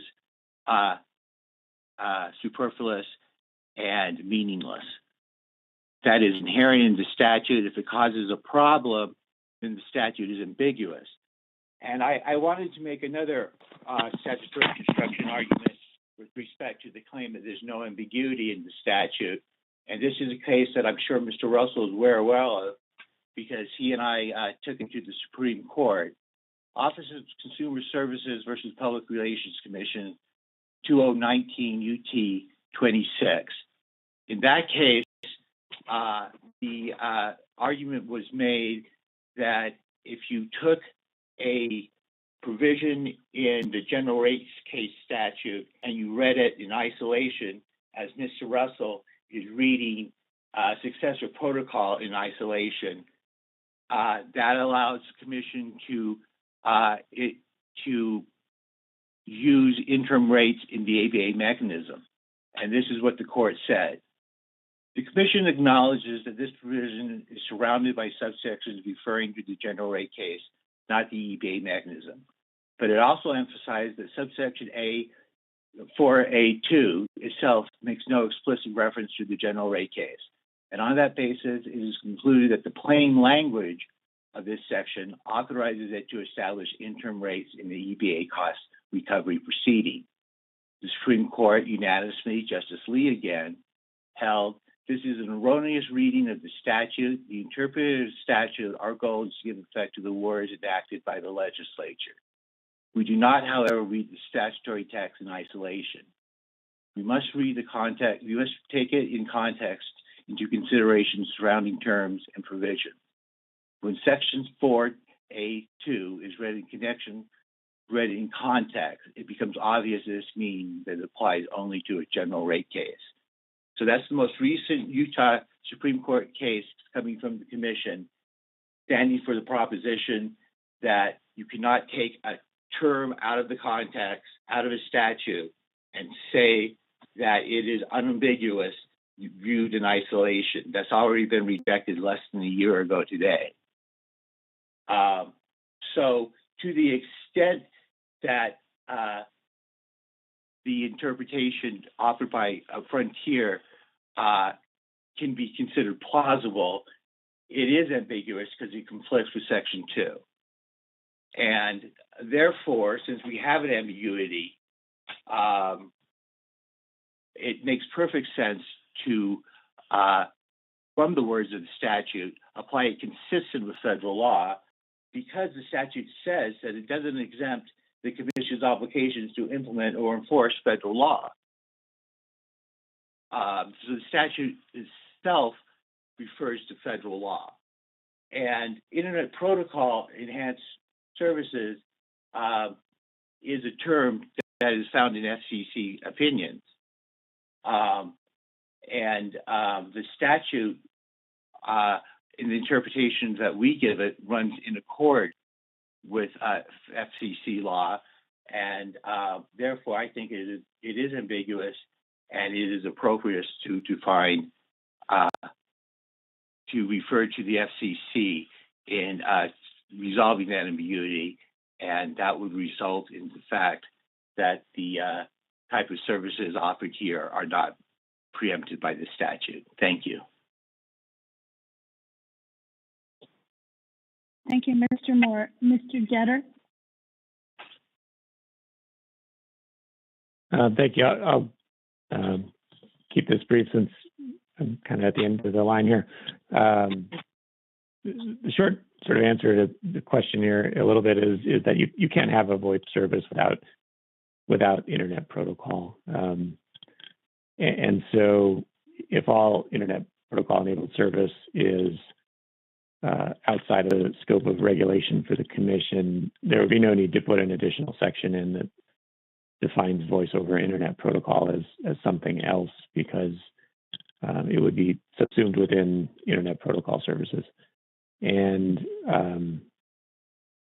I would generally agree with the premise of this line of question that you presented initially, that it was the intent of the legislature to codify what was happening in practice and to attempt to codify what was going on at the FCC's with respect to preemption of internet and VoIP services at the time in 2012.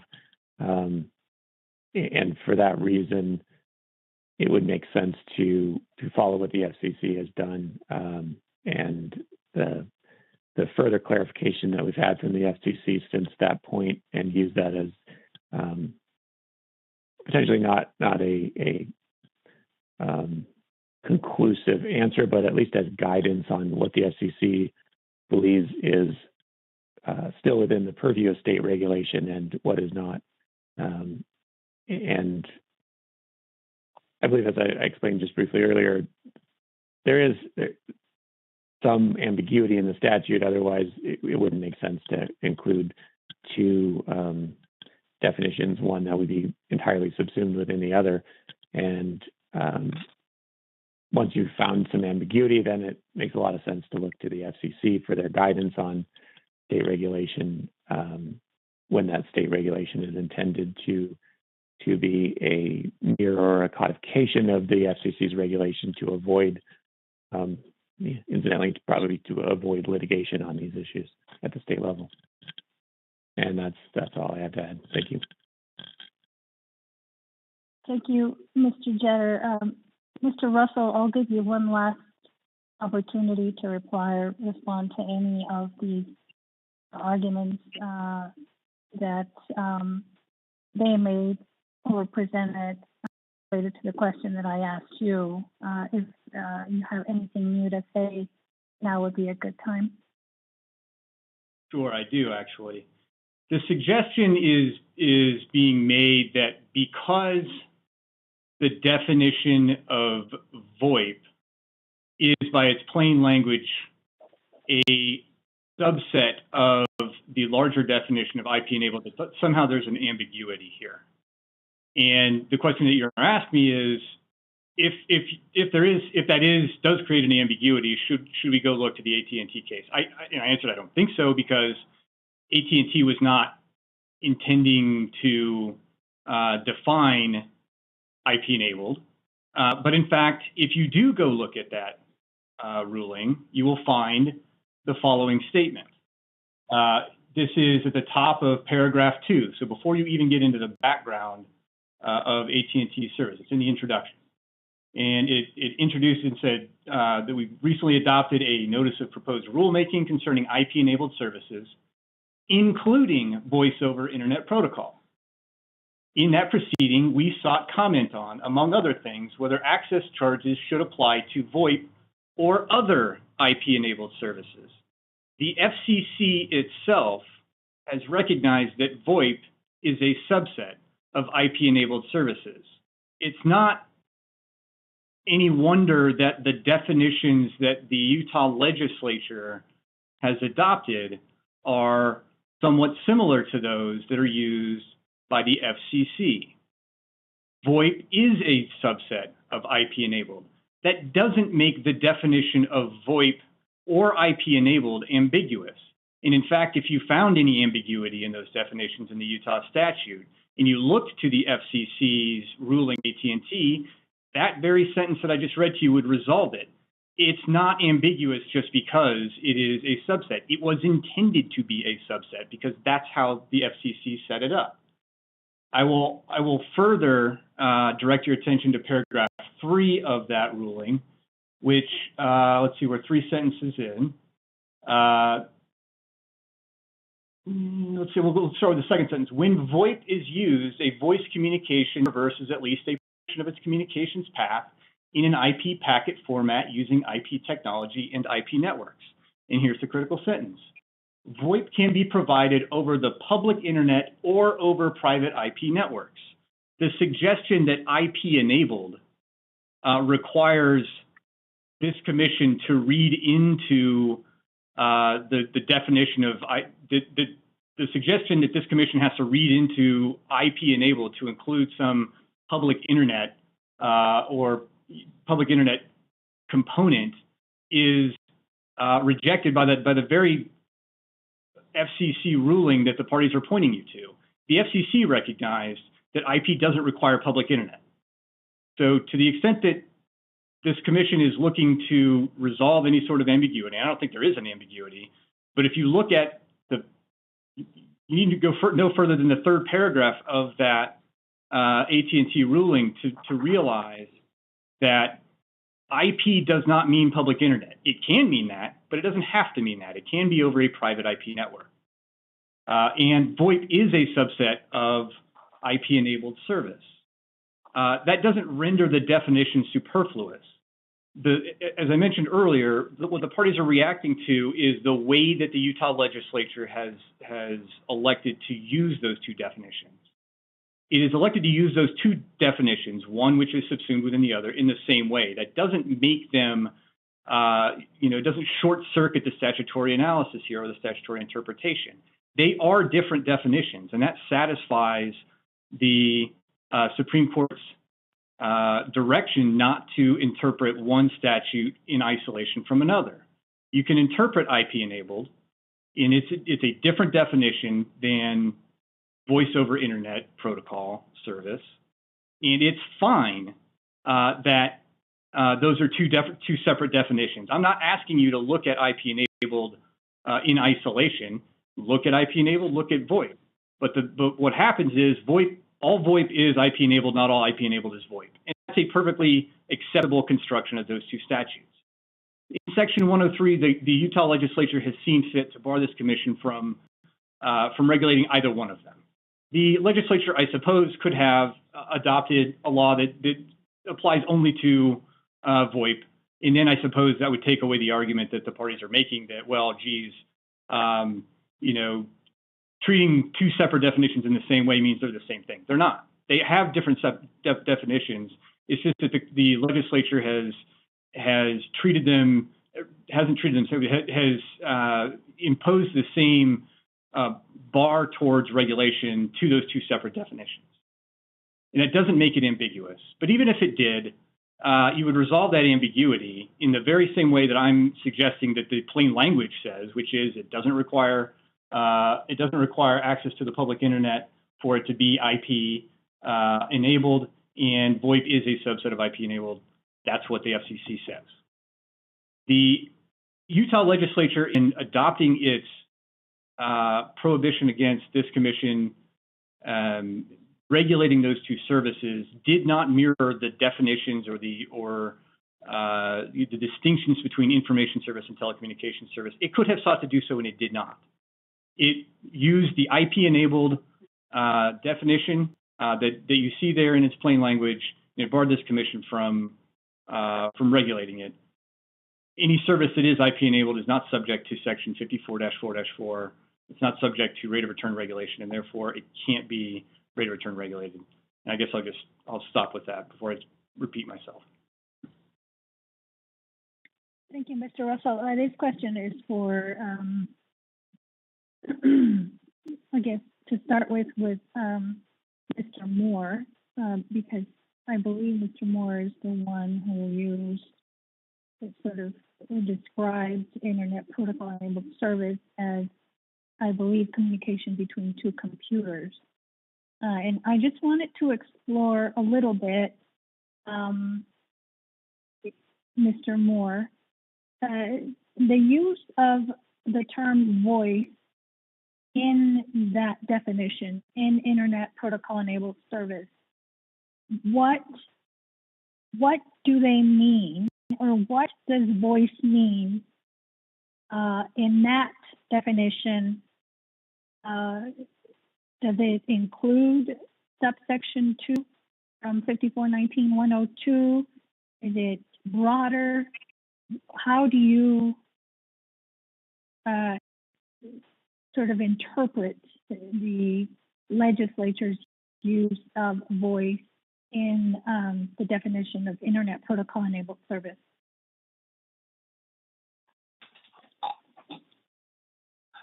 I think the legislature, if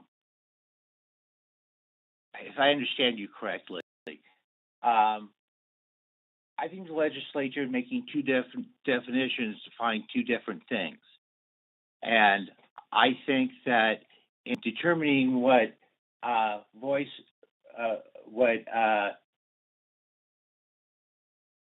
Internet Protocol means in section one, you have to have it align with subsection 2 to give both sections meaning.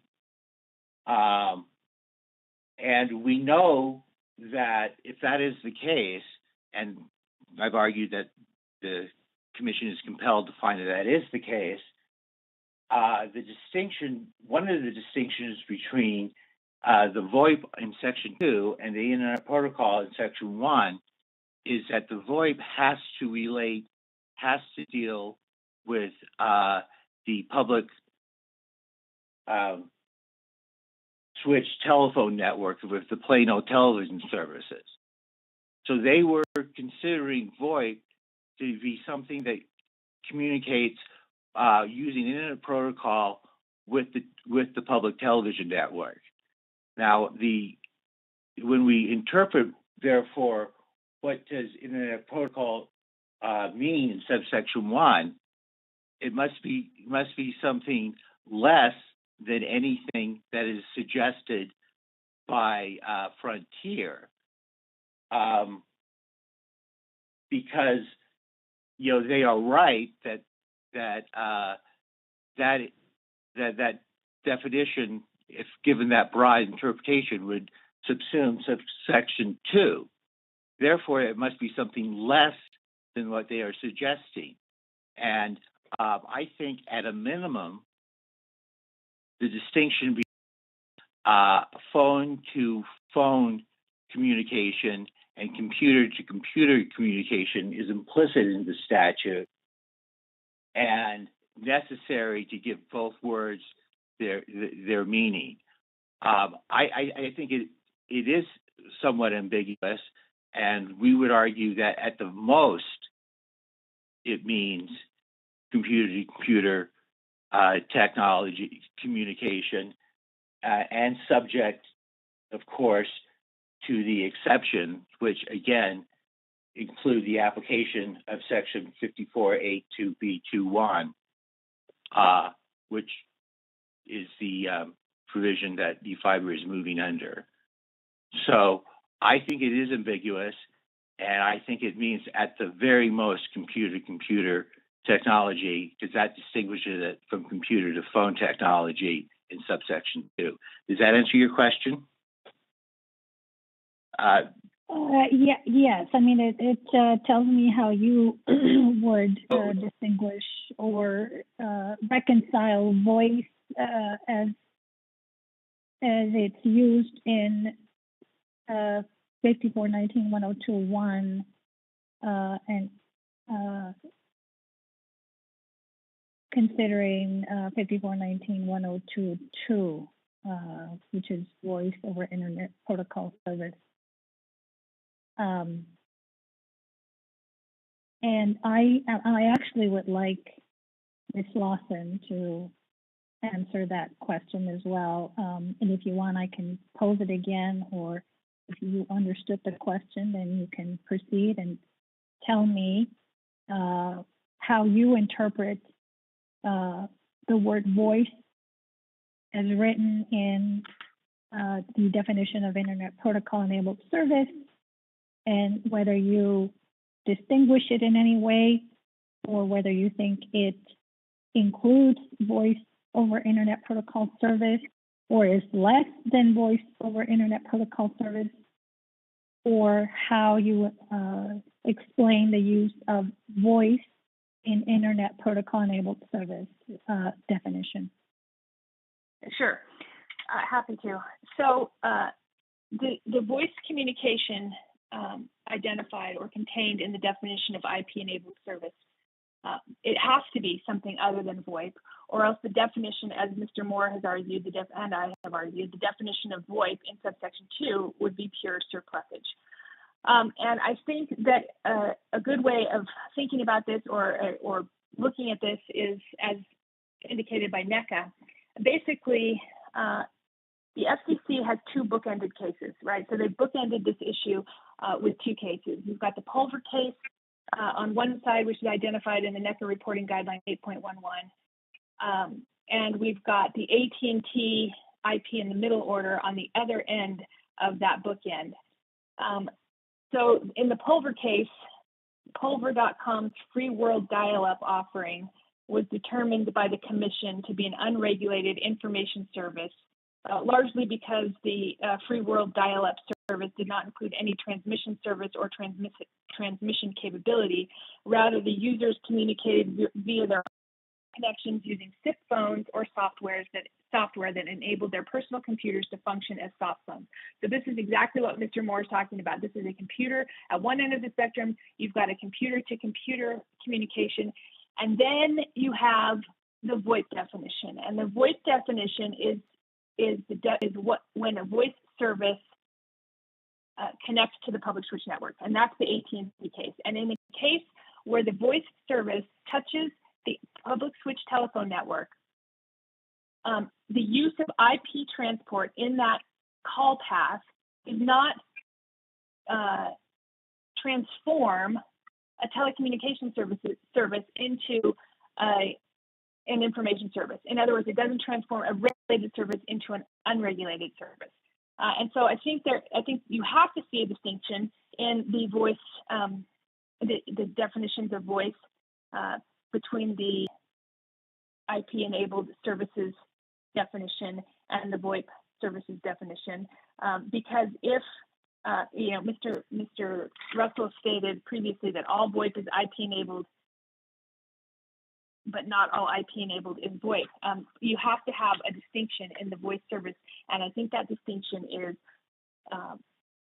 computer to computer, as NECA has identified as one end of the spectrum, and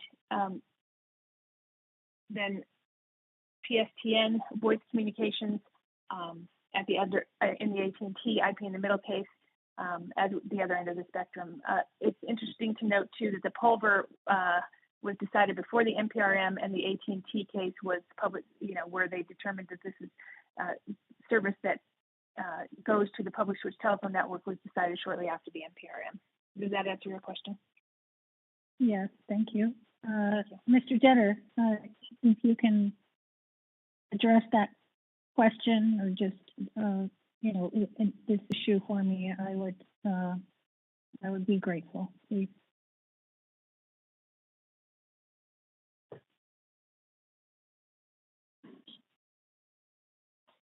Well, I'm not sure I have a lot to add to what's been said by Mr. Moore and Ms. Slauson here.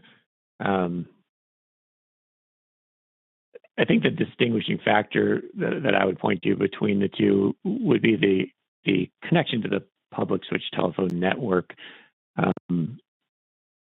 Generally, if you discuss internet or internet protocol, or even internet protocol enabled services, so let's take an example of a Skype call or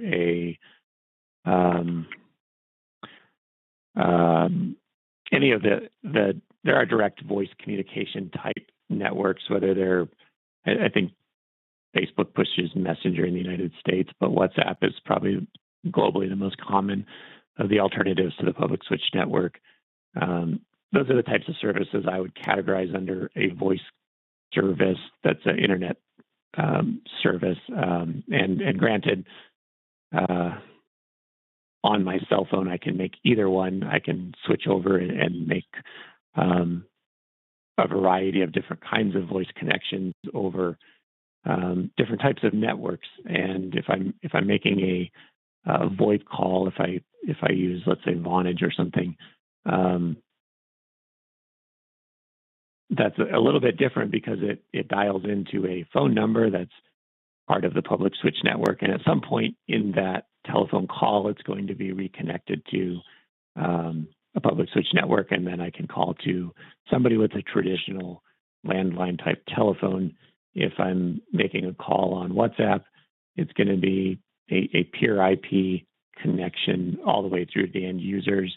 And if I go into on an Android phone, I can go in and make a SIP phone call also, which is fairly straightforward to do, and that would be closer to a traditional analog telephone call.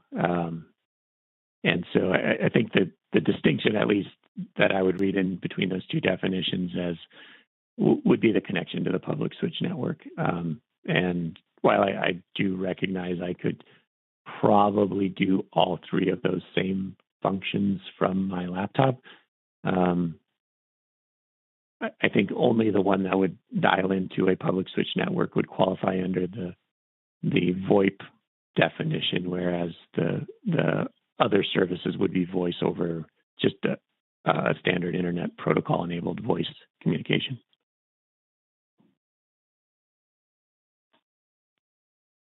I hope that was directed to the question. It was. Thank you. Thank you, all of you.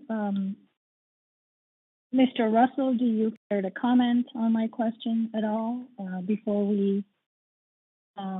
Probably the next thing that we will do is after one more question that I have, we can take a break and then take the second issue after the break. But Mr. Russell, would you like an opportunity to answer my question? Yes, thank you, Your Honor. I'll be very brief. My understanding of your question is, does the term voice in the definition of IP-enabled service mean the same thing as the word voice in the definition of voice over internet protocol? And I think the answer is yes. Voice is an understood term in the industry, and I don't think there's any. I don't think anybody on this call is confused about what the term voice means. I think the use of those terms in both those definitions was intended to be the same word and have the same meaning. I will. Go ahead. Yeah, and I'll just say there's been some reference to the notice of proposed rulemaking issued by the FCC. I'd like to read the very first sentence of that notice of proposed rulemaking, which says, "In this notice of proposed rulemaking, we examine issues related to services and applications making use of internet protocol, including but not limited to voice over internet protocol services." It says collectively IP-enabled services. The suggestion that's being made here that we have to interpret IP-enabled services as being something different than, or VoIP as being something different than IP-enabled services, as the Utah legislature has adopted those definitions, is belied by the FCC itself, which says that VoIP is an IP-enabled service. And that's all I'm going to say. Mr. Russell, should we consider, we meaning the Public Service Commission, should it make any difference in our analysis here with respect to whether we have jurisdiction over e-fiber? Should we consider that e-fiber itself is subjecting itself to regulation, whereas I suspect many of the cases before courts or the FCC, the entity was probably attempting to keep itself out of regulation. What do you think of that? Yeah, it is an interesting dynamic.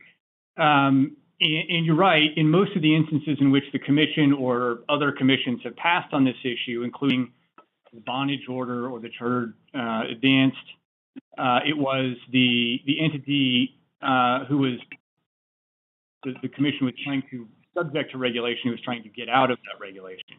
I don't think that changes the analysis here, though, because, you know, the question here is whether this commission has the power to subject e-fiber to the regulations of Section 54-4-4. And the answer is that it doesn't. As we all know, the commission only has those powers that the legislature has chosen to give it, and the legislature has expressly chosen not to give it the power to impose those types of regulations here, even if the party might want it.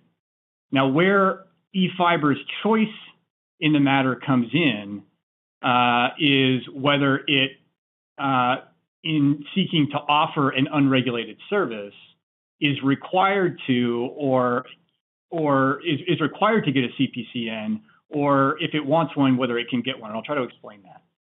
There are a small number, but some Utah Public Service Commission rulings in which An ILEC is they're trying to impose a CPCN requirement on a party that's offering a VoIP service. I think the parties have referenced the 8x8 ruling in the filings. In that case, the ILEC, the Carbon Emory ILEC, was seeking to subject a competing entity that was offering a VoIP service. And I'll just to cut off any sort of implication, there's a different type of VoIP service than the one that eFiber is seeking to offer here. But in any event, the ILEC there filed a request that the commission impose a requirement that the competing entity come in and get a CPCN. And that entity said, we're an unregulated service. You can't force us to get a CPCN. But I think Section 103 makes clear that if a party offering a service that this commission can't regulate under Section 54-4-4 comes in seeking a CPCN, I think this commission has the latitude to grant a CPCN. But that's not the question here. The question isn't, can you grant a CPCN? The question is, would it be a rate of return regulated carrier? So to your question, the motion addresses the question of whether eFiber can be deemed a rate of return regulated carrier. And we believe the answer to that is no, because it's not offering a service that this commission can regulate consistent with Section 54-4-4. So therefore, it doesn't meet the definition of rate of return regulated. That's a different question than whether eFiber can get a CPCN, which would entitle it to use of the rights of way and pull attachments, that kind of thing. And in fact, oftentimes, in order to build out an unregulated service, you need a CPCN to go into a county to conduct that type of a build, even if the service you're going to offer is not going to be regulated by the commission. I don't think there's any problem with the commission granting a CPCN under those circumstances. But as I've said, the issue is, can it be a rate of return regulated carrier? And the answer is no. Okay, thank you, Mr. Russell. One more question for Ms. Slauson. Would eFiber service work if the wireline connection to the home is down?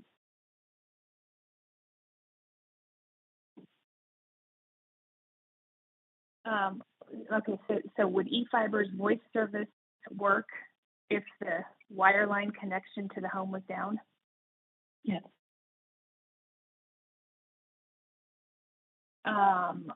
Let me think about that. So no, I mean, if for example, no, if the phone service is down, the phone service is down. So if the wireline connection to the home is down, the phone service isn't going to work. Just like regular telephone service, right? When your phone service goes out, it's out. So am I understanding the question correctly? You are, yes. Okay. Would I have an opportunity to address the question that Mr. Russell just answered about the election to be regulated, or if the analysis changes? Yes. Go ahead, Ms. Lawson. So Mr. Russell says that eFiber is offering a service that can't be regulated, and I just take exception to that. He said that earlier in my argument, I had suggested that if the commission determines that eFiber service is not regulated service, that most, if not all, regulated telephone service in Utah would cease to exist. And Mr. Russell took exception to that as not being in the record. That's just not true. If we just consider the testimony of Brock Johansson and the declaration of Brock Johansson and the testimony of Douglas Meredith, the Emory Telephone, Carbon Emory Telecom, Inc., and Hanksville Telecom, which are all rate of return regulated companies, provide service in exactly the same manner. They provide an analog service that's converted to IP for transport, in the middle of the service converted back to analog service for delivery to the called party. So it's just not accurate to say that it's a service that cannot be regulated by the Public Service Commission. It is being regulated by the Public Service Commission, and it has been regulated by the Public Service Commission from the beginning, of time, right, of the beginning of these companies. Furthermore, there's more services involved than just the voice service and the wholesale broadband service. There's all of the services that are in the Emory Telecom tariff. The tariff is filled with public telecommunication services that eFiber has committed to providing. There's been no discussion or argument, and there's no factual dispute that those services, public telecommunication services, which are subject to regulation. And so I think it absolutely does make a difference. I mean, you've got all of these companies trying to find a way to get out of regulation. You've got eFiber saying, I want to come in and provide service the exact same way as at least 3 other rate of return regulated carriers of last resort are providing service. And I think in those circumstances, and relying on the guidance of NECA to interpret the FCC regulation, those services are regulated services. And we're not going to, this commission should not be lured down the road of determining that the use of IP transport anywhere in the system in any amount, however minuscule, would automatically make those services unregulated services. And I also wanted to, I just wanted to clarify too, if a telephone company, if a customer had voice service and a broadband connection, and the broadband connection was out, their internet was out, the voice service would continue to work at their home. Okay, hold on a minute. I just want to make sure that I got that. Tell me again about the internet connection. Yeah, so if we have, let's say we have a customer who takes Emory's voice service, but also signs up for a broadband connection, a separate. So they have internet service from the Emory affiliate, and they have voice service or internet service from the eFiber affiliate and voice service from eFiber. If the internet goes down, so if the VLAN for the internet is down, it doesn't affect the VLAN for the voice service. The customer's voice service is going to continue to work. This is completely distinguishable from a VoIP service that's dependent on a broadband connection. If you have a VoIP service that's dependent on a broadband connection as required by state and federal law, when your internet service goes down, you can't make a call. That's not the case with Emory's voice service. Emory's voice service, eFiber's voice service, and Emory's voice service, and Carbon Emory's voice service, and Hanksville's voice service still works. Even though there's IP in the middle of the circuit, of the call path, the service still works when the internet is down. Right. So let's assume the internet is down because there's a power outage.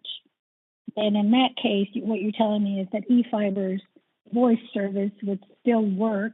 And am I correct? And that's because you have some kind of backup equipment to the optical network terminal that would presumably also go down. And then what kind of backup would you have? Is it like a generator or something? Or so there's a backup battery unit located at the customer's premises for the ONT. And so in the event of a power outage, the backup power works for the voice service. Okay. I thought that was the case. Okay, well, I'm sure that the court reporter would appreciate this as well. We come back at 11:30 for the issue number 2 arguments. Does that sound okay with everybody? Yes, that sounds fine with us. Okay, let's reconvene at 11:30 then. Thank you. Okay, thank you.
I believe so.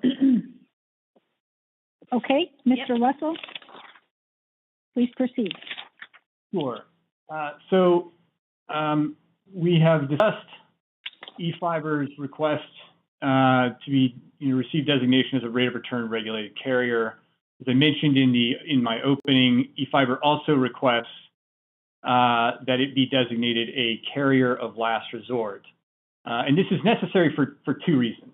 One, because it seeks access to the Utah Universal Service Fund distributions, and in order to get that as a rate of return regulated carrier of last resort, it has to be a carrier of last resort.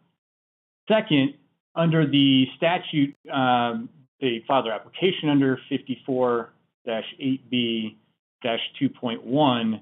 They're seeking competitive entry in certain local exchanges with fewer than 5,000 access lines, where the incumbent has fewer than 30,000 lines in the state. And as a result, they have to meet the obligations of a carrier of last resort in order to obtain the CPCN. So the question is, do they meet those obligations? And carrier of last resort is defined in 54-8B-15 as an obligation to, or the obligation of a carrier of last resort, or an obligation to provide public telecommunications service to any customer or class of customers that request service within the local exchange. And in the motion in our filings, we question whether eFiber can meet that obligation because, one, it doesn't currently have any facilities in any of the local exchanges. It was created this year specifically as a standalone entities. They have affiliates, of course, but eFiber itself doesn't have any facilities yet in those exchanges. It has a plan to build out a fiber to the home network in the local exchanges over a 5-year period, and it will, intends to expand its service as that fiber to the home network is built out, and it will provide service to customers as it goes along. But it's not currently in a position to meet the carrier of last resort obligations, and won't be for a great number of customers, at least until that 5-year build-out plan is done. They've indicated that at the end of that 5-year build-out plan, they won't be able to meet that obligation to, they've indicated that they won't be able to extend their fiber network to all of the customers in the outlying areas, that those customers who are the most expensive to serve, will be subject to a line extension agreement. And it's not immediately clear to me how extensive the line extension agreement requirements will be, but suffice it to say that they don't currently have any ability to meet that obligation, in that during the 5-year build-out period, they won't be able to meet the obligation to service any customer or class of customers that request service within the local exchange. And as a result, if they as the requirement in the competitive entry statute states, they in order to get the CPCN, they have to meet that obligation, and either they can meet it or they can't. And if they can't meet it, then they shouldn't get the CPCN. And similarly, if they can't meet the carrier of last resort obligations, then they're not entitled to, they're not eligible for the USF funds. And it's a fairly simple discussion, but that's it. And I'm happy to respond to any questions now or later.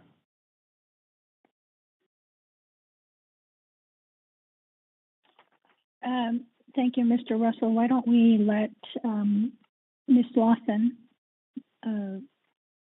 respond? Sure. Thank you, Your Honor.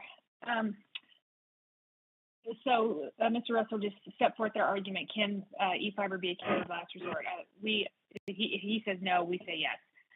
Frontier argues, as he stated, that because eFiber doesn't currently have facilities so that immediately upon their CPCN being granted, they can be providing service to all customers in the local exchanges, that argues against their designation as carrier of last resort. I just want to make a couple of minor some distinctions for the Public Service Commission.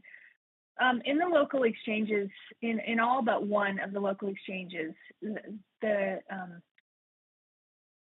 small rural exchanges. In other words, they have fewer than 5,000 access lines served by a carrier with fewer than 30,000 access lines in the state.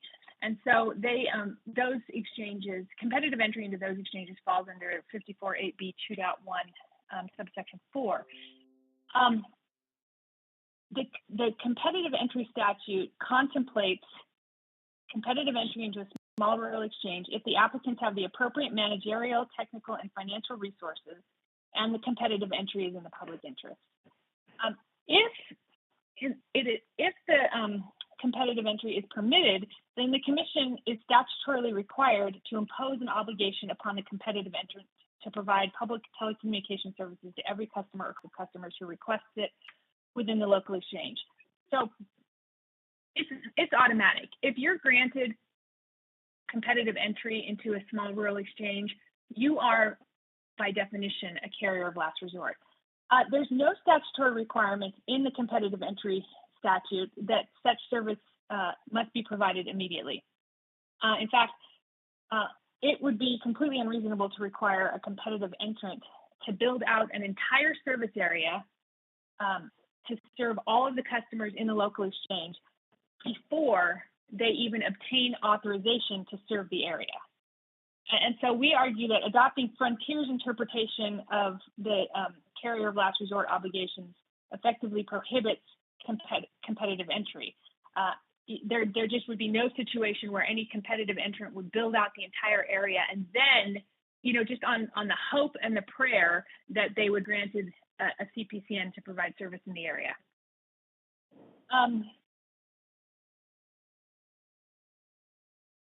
Frontier states in its reply memorandum that it only opposes allowing competitive entry when the competitive entrant cannot meet its COLR obligations during the period in which the applicants, in this case, are paid millions of dollars from the USF to build out the network. And I'm responding to this because it demonstrates a fundamental misunderstanding of the USF and how the USF is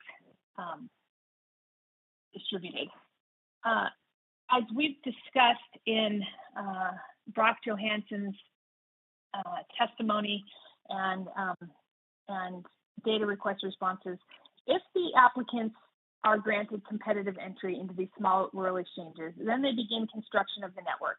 Now, it's also noteworthy that if the applications are granted, there are some fiber facilities that are owned by ET&V. Those fiber facilities will be immediately transferred to eFiber, and those customers will be immediately served by eFiber. So there's some portion of the customers that will be immediately be able to be served by eFiber. But nevertheless, the eFiber entities are going to construct the network. They're going to do this without receiving any USF. They'll just, as a carrier of last resort, rate of return regulated carrier of last resort, they will be eligible to receive USF under the USF statute if they meet the conditions that are contained in that statute.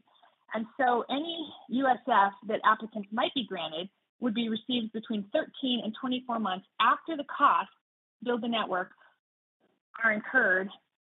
And this is because of the regulatory lag described in Brock Johansson's testimony and contained in Utah Administrative Code Rule R7468-401.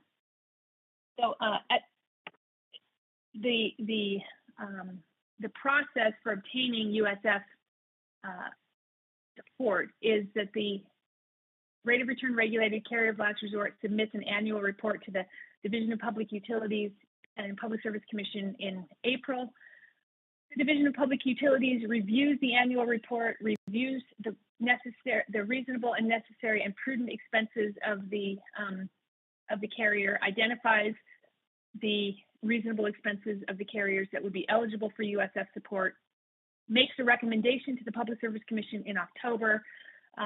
The Commission either adopts those recommendations or modifies the recommendations in some way, shape, or form, issues an order, and the USF funds become distributed the following January. So we're talking about between 13 and 24 months after the costs are incurred, the applicants may or may not receive USF distributions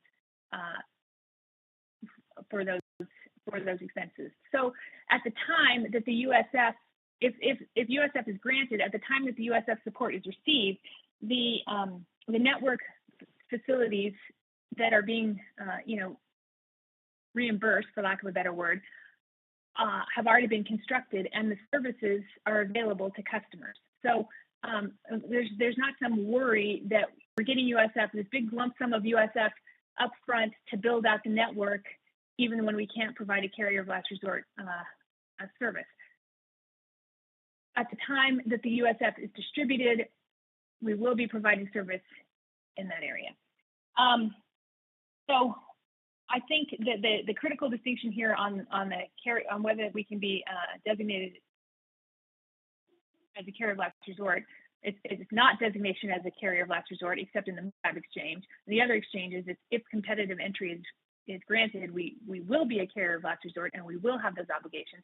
And what the commission needs to decide is if the statute requires that those conditions be met, those obligations be met immediately. And we would argue no, they do not. I mean, in fact, Emory Telecom, Carbon Emory Telecom, and Hanksville Telecom are all carriers of last resort, but that doesn't mean that they built out their networks to every potential subscriber or customer in the area. I mean, they haven't done that. None of the regulated telephone companies or even the power companies, energy companies have done that. I mean, it wouldn't be reasonable and prudent. And the reasonableness and the prudence of the build out brings me to the last point, which is this statement that somehow our inclusion of a line extension tariff means that we're never going to meet our carrier of last resort obligations. There's just patently false. All of the Emory affiliated carriers of last resort, rate of return regulated companies have a line extension tariff, a line extension provision in their tariff. Frontier has a line extension provision in its tariff, and it makes sense from a public policy perspective. You don't want companies who can seek reimbursement from the Universal Service Fund or seek support from the Universal Service Fund to be able to go out and build to every last far-reaching corner of the local service area, because that's not a reasonably prudent expense. The USF should not necessarily be funding the deployment of facilities to every last cabin owner who chooses to build their dream home 14 miles up the canyon away from the last network infrastructure. And so the line extension agreement, the line extension tariffs are necessary, and they're reasonable and they're prudent to ensure that the USF funds are spent in a prudent manner. So I just think that the argument that because we have a line extension tariff, we'll never be able to meet the carrier last resort obligations is incorrect, and it's contrary to the existing practices before the Public Service Commission. And that's basically our position on the carrier of last resort obligation. Thank you, Ms. Lawson. Mr. Denner, please. Hi, thank you. This is really a new sort of a matter of first impression for the commission, and in my research, it's in some ways potentially at least a matter of first impression broadly for most commissions. There's very little case law or commission review of a scenario like this where a new entrant is potentially going to be imposed a burden, which would be the carrier of last resort obligation, and then a question of whether they need to be able to meet that obligation immediately or not. And certainly the division, as it was laid out in our memo, is that the obligation is a obligation on the carrier that is imposed by the Public Service Commission, and there's a degree of reasonableness in meeting that obligation. Part of that is a reasonable amount of time needs to be necessary. And this is going to be a fact-specific question for each type of carrier. And I guess that's true fairly universally for public utilities in general. And we see that for example, in Dominion Energy's gas line extension to Eureka. They will be imposed a carrier of last resort obligation to serve customers in that area, but they're not required to have all customers have facilities available to connect all customers immediately prior to a CPCN being granted for that area. And I would suggest the same is also true, for example, if a developer creates a new subdivision within a territory that's currently served by one of the providers with the carrier of last resort obligation. And that could actually be any of the public utilities that are regulated. There's a period of time in which those utilities would have the opportunity to build out their facilities to serve a new subdivision. And I don't think it would be a fact-specific inquiry, but to the extent that those carriers are diligently acting in a way that they're building out their facilities to serve the customers in a commercially prudent manner, I think it would be difficult to find fault with them. And I would suggest that the commission in that instance would not revoke their CPCN or find a carrier in that situation in violation or failing to meet its burden to satisfy that carrier of last resort obligation. And for those reasons, I think it's important to recognize that there is a reasonableness sort of baked into that carrier of last resort obligation. And part of that reasonableness is a reasonable amount of time given the circumstances to provide the service that obligated to be provided. And I don't have any specific case law. Most of the case law I've found, candidly, is going back to maybe 1850s English common law, and it doesn't provide a lot of guidance for this scenario. And I haven't found a lot of direct on-point guidance from any other states' commissions, nor do I believe that this commission has addressed this issue in the past. And so I think, given the circumstances, the correct interpretation of that carrier of last resort obligation for a competitive entrant would be to impose the obligation immediately, but provide a reasonable time to complete the facility installation before the commission might find that a carrier would be in violation of that obligation or failing to meet the obligation that's imposed. And that I guess, concludes my argument on this issue. Thank you. Thank you, Mr. Jetter. Mr. Moore. Just briefly, as a question of statutory construction, the central point in the OCS's view, the statute cited by Frontier, is the term obligation. In our brief, we define obligation as from Black's Law Dictionary, 10th edition, as a formal binding agreement or acknowledgement of liability to pay a certain amount due or to do a certain thing for a particular person or set of persons. We make the argument that there's nothing temporal in that definition. It doesn't require immediacy. An example would be a obligation on let's say, promissory note with 5 years at a 5-year term with 10% interest. The holder of the person who gave the promissory note would be obligated to pay the amount of the note, but that obligation wouldn't necessarily be due immediately. Therefore, when you're determining whether obligation should have an immediacy aspect in it, you have to read the statute, as we've been saying along, in context with the other statutes that it is interacting with. And the character and one of those statutes is the competitive entry statute, section 54-8B-214, which states that the competitive Telecommunications Corporation obligations to serve shall be greater or less than the incumbent telephone corporation.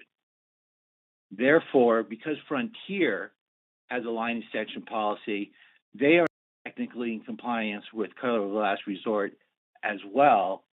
If it's interpreted to mean that you have to immediately serve every person without a reasonable component in it. And as Mr. Jetter and Ms. Slauson argued, there should be a reasonableness application in that, and we can find that in the statutory language in Section 58.8b.15, the Universal Fund Statute, which is, as we noted and is disputed, allows for the fund for reimbursement of reasonable costs determined by the Commission. Therefore, because the building out of the infrastructure must be done reasonably, we would argue that that reasonableness has a time component in it as well, for the reasons that Ms. Slauson and Mr. Jetter mentioned, and that will be the extent of my comments. Thank you, Mr. Moore. Mr. Russell, would you like to reply? Sure, and I'll try to keep this brief. I think that the issue that Mr. Moore just hit on about the definition of the term obligation is important. I'm going to address that second. My initial reply comments will actually go to something that Mr. Jetter said about having looked for some guidance on this in other commissions and not having found it. I had the same experience, Mr. Jetter, and I'm heartened that I wasn't missing something. Before we filed the motion, I went looking to see, how the other commissions handle this, and I couldn't find anything. And so what we're left with is the statute saying that a party has the obligation to provide service to any customer class of customers that seeks it. And the question, I guess, is if we allow a party to conduct its network build out over a number of years, and don't impose on it the requirement that it actually serve all customers or class of customers that request it, whether they're obligated, whether we can say that they're obligated to do so. The statute says that they must be obligated to do so. What I think is clear is that there's going to be some period of time before eFiber will get to the point where it can satisfy that obligation that term is meant. And I guess the question is, does the commission have the ability not to impose some sort of penalties for a failure to meet that obligation? Because that's really kind of what the question is. If you have an obligation and you can't meet it, either, are you subject to some sort of penalty? If you're not, then it's not an obligation at all. And I'm not proposing that the commission impose some sort of penalty on eFiber. That's not my point. My point is that you've got a party seeking to come in and compete with an ILEC, where it's not going to be able to meet the obligation to serve all the customers, at least for some period of time. And the question is, does the statute, where it requires that party to have an obligation, when we all here recognize that it won't be able to meet it at least for some period of time, does that satisfy the term obligation? And I point out in the reply brief that there is a way around this, and that is there's the statute that allows the commission to impose exceptions to requirements of Title 54, Section 8B, and it requires the commission to consider a couple of things, specific factors that I point out in the reply brief, and I suppose that would be the way that the commission could address whether if it thinks that there's the word obligation means just what it says. I suppose it could impose an exception to that obligation to allow eFiber not to have to meet it for some period of time. But nobody's moved under that. I don't know that there's sufficient evidence in the record for them to consider the necessary factors. But if there is a time component or some sort of grace period, as the division in the office suggests and as eFiber suggests in the definition of obligation itself, what is it? And how does the commission draw that line? Because what if the build-out period were 10 years or 15 years? What if they, intended to go straight down the middle of Main Street and take all the easy ones first and then have a really slow build-out for the rest of it? And I don't know, within the context of these local exchanges, what's a reasonable time period. Maybe 5 years is the right number. But 5 years is also a long time not to be able to meet the obligation with respect to all customers that request a service. And so it seems to me that the commission's got some thinking to do about what it means to impose that carrier of last resort obligation here. I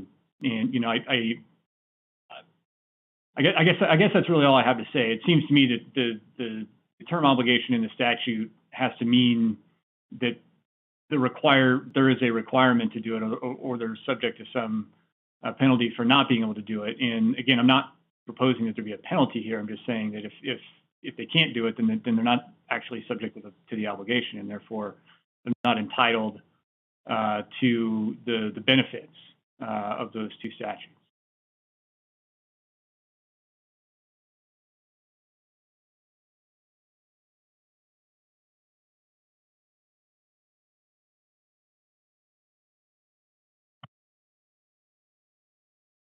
Mr. Russell, are you done? Yes. Okay. I guess a question that I have for you and then maybe others is how do you respond to their argument that it stands to reason that they have to build out their facility, their infrastructure, before they can actually serve, and that inherent in that is some,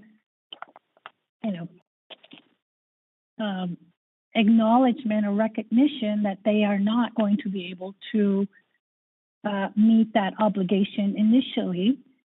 And so I'm curious about your response to that specifically. Let's assume it's not this precise situation where we have somebody like an eFiber, but let's say it's Frontier Communications going into a new service territory. How do you distinguish that?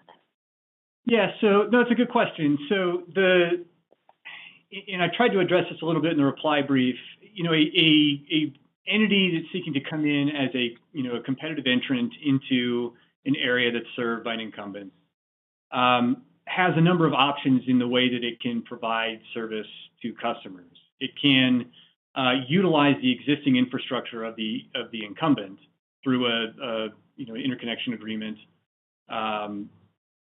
to provide service to all of the customers in the area that the incumbent can provide. Doesn't have some obligation to exceed the service the incumbent has. It's just meeting the same service. That won't take, that type of only takes as long as it takes to negotiate an interconnection agreement. And so once you have that, you can provide that service. eFiber's proposal to build out a separate network, not utilize the existing network, but build out a separate network using different materials to provide a different type of service is eFiber's choice. That's their business plan. But that doesn't mean that the statute has to accommodate all business plans. And this business plan will take 5 years in each of the exchanges, I guess. Or it'll take 5 years for all the exchanges, I guess I'll put it that way.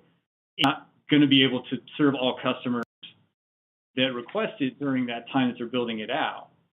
And so I don't think that the commission needs to read that statute and that obligation is saying, well, if it's, if a party comes in and wants to build something from the ground up, we have to accommodate that business plan. I don't think that's the way it works. A party that wants to do that, that cannot meet the obligations of a carrier of last resort by utilizing the existing infrastructure can, under the statute, I think it's 54(8)(b)(3), seek an exemption from that requirement for a period of time. So that's really my response, is that I don't think it eliminates competition. It may eliminate competition that is so heavily reliant on universal service funds. It may, and it doesn't even really eliminate competition there. It just it requires that type of a party to seek an exemption from that requirement. But no, I don't think that the commission needs to read the term obligation as accommodating any type of slow build-out process. Does the commission, on the other hand, need to read the statute to only require a short time? Or, I mean, is it a matter of sort of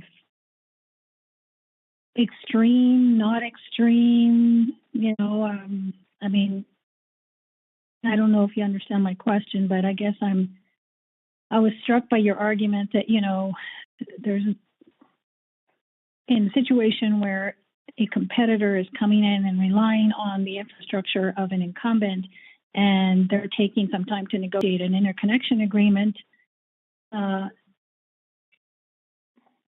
So in that situation, the commission or that competitor doesn't need to seek an exemption, is what you're saying. But in the situation where it's a long, and I'm not sure what time is attributed to long other than the 5 years that we're talking about here, then they do need to seek an exemption. Is that what you're arguing?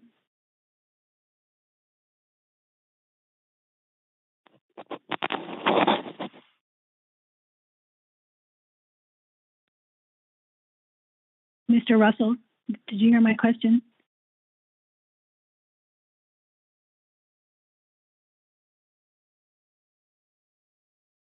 Hello? Can parties hear me? I can hear you. Robert. I don't hear. I don't hear I Phil. can hear you. I don't. Phil. I think we lost Phil. Oh.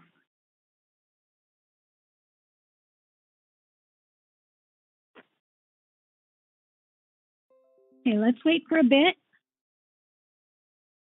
Hopefully he'll dial in. Can the court reporter hear me?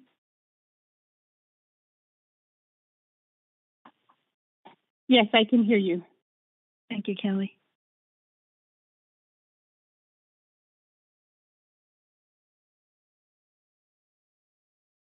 We're almost done here, so hopefully he'll dial back in.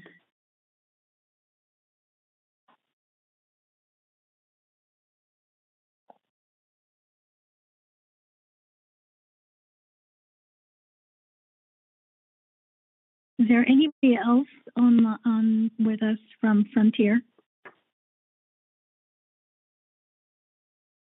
Yes, John, this is Greg Brubaker. I was trying to reach out to Phil while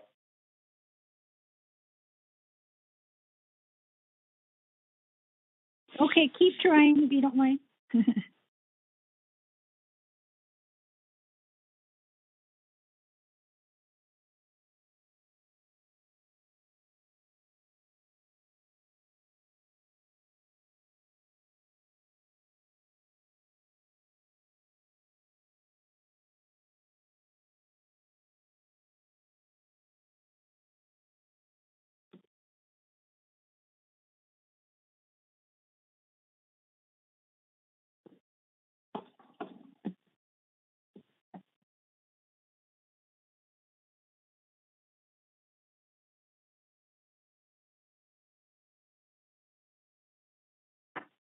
Okay, so maybe we take a 5-minute break. I have 12:05 now.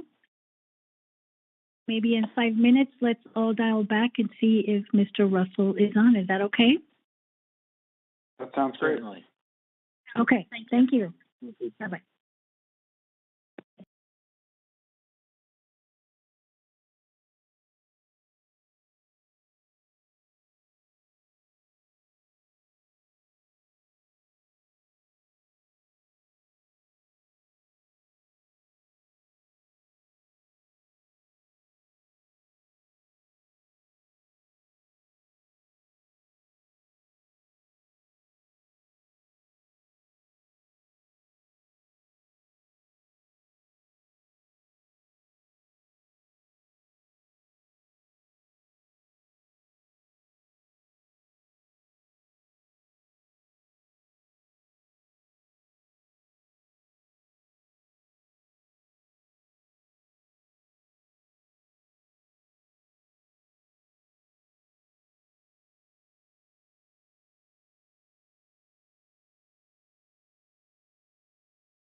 my question?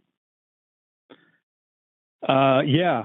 I don't know. I heard a question posed to me and I was answering it, and then I realized that I was talking to myself for quite a while, but I wasn't sure how long. So maybe we should just start with your question again. Sure. My question is whether it's your position that a competitor who is seeking to come in and compete against an incumbent local exchange carrier, and who doesn't have its own network but plans to use the network of the incumbent, and needs time to negotiate an interconnection agreement, whether it's your position that that competitor does not need to come in seeking an exemption, as you suggest, for competitor like eFiber, who needs 5 years to deploy its infrastructure. Is that your position? So I think my understanding of this is that the commission could condition the issuance of a CPCN on that competitor's entry into an interconnection agreement if that's the way that the competitor sought to meet its obligations in the exchange. So then there would be no lag there. Okay, so by the same... Does that answer your question? I'm not sure if that... Yes, yes, okay, it does. right. And so, yes, so by that logic, could the commission likewise condition the CPCN on being able to fulfill that obligation in whatever period of time needed in order to deploy the infrastructure to meet that obligation once the build out is complete? Do you understand my question? I think so. I think what you're asking is, could the commission say, yes, eFiber, you can have a CPCN in, we'll call it the Thompson Exchange, but it's you only get the CPCN once you've built out the network. Is that the idea? Yes. Yeah. So I think the commission has the regulatory authority to do that. I think that would cause some problems, candidly, for eFiber. Although I don't. I guess we could ask Ms. Slauson to address those, but my suspicion is that they're going to need the CPCN to conduct the build out itself. Although I'll admit I don't know that, and it may have some implications for their application for USF funds. But yeah, I think the commission has the regulatory authority to do that. So, Ms. Slauson, my question for you is: a CPCN, issue the CPCN contingent upon completion of the build out, and whether the commission has the authority to do that. I do think the commission has the authority to condition the CPCN, and I just want to think about just for a second here the conditioning on the completion of the build out. So as I understand it, once the build out were completed in a local exchange, how would that work? eFiber would then submit a notice to the Public Service Commission that the build out is completed, and at that point the CPCN would take effect, and then the annual report that's submitted. I mean, what we've been very frank and candid with the commission about is that these are expensive remote rural exchanges, and we need to be able to count on receiving USF support if our costs are reasonable and all those conditions are met. So, assuming that the timing of the CPCN doesn't jeopardize the receipt of USF for those particular exchanges, I think I think that might work. Another option, or let me just say this: eFiber's plan does not utilize the facilities of Frontier, and to be frank, eFiber is reluctant to serve an area utilizing the facilities of Frontier while it builds out its infrastructure, because there have been a lot of service complaints about Frontier's voice service. But if the Public Service Commission is concerned about the timing of the build out, I think there's a couple of things that the Public Service Commission can do. They can order a build out plan so that you have to meet these requirements, and if you don't meet those requirements, you lose your CPCN. You certain phases of build out, like the FCC does with the CAF Phase 2 funding. You have to report that that you've met the build out obligations on certain timelines. I guess the other thing that the Public Service Commission could do is require eFiber to resell Frontier's voice service while the build out is happening, and eFiber would be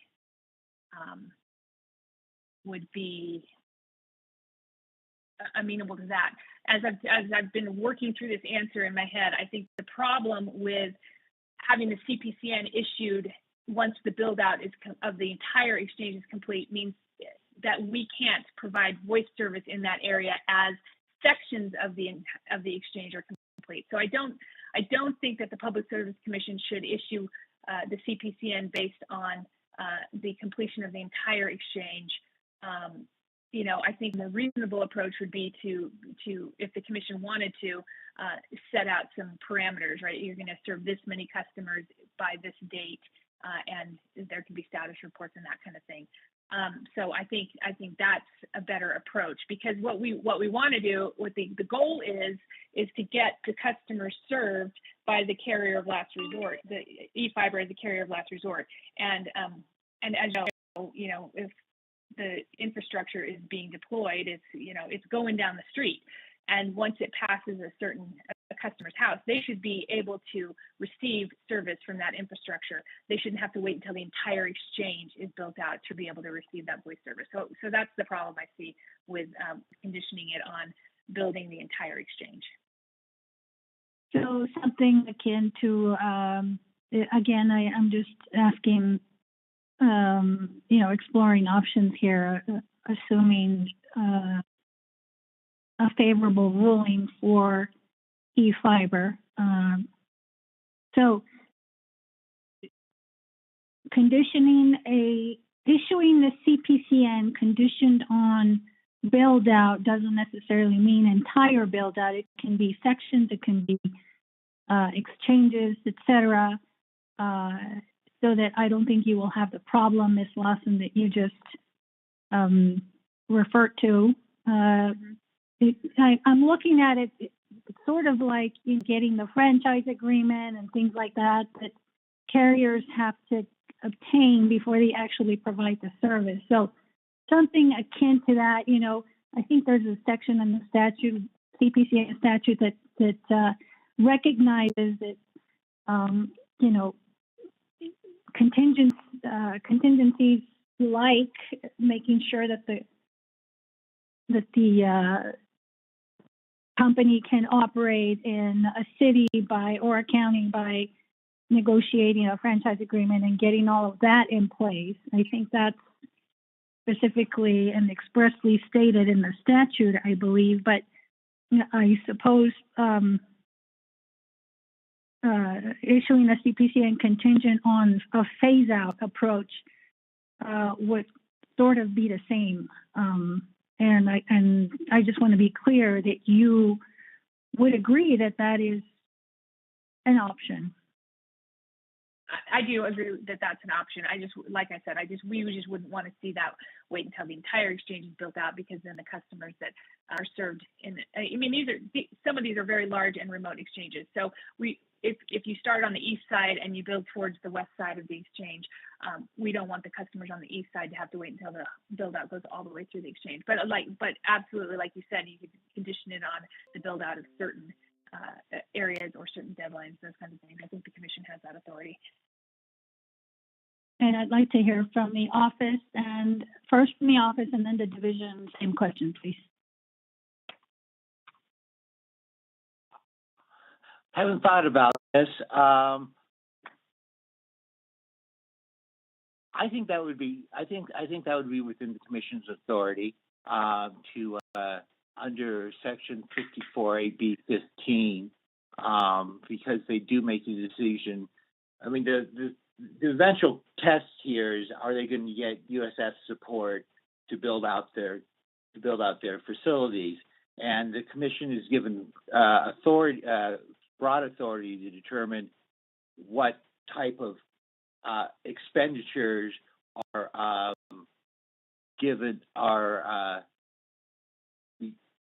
can be reimbursed through the USF, and they have to decide that they're reasonable and prudent, etc.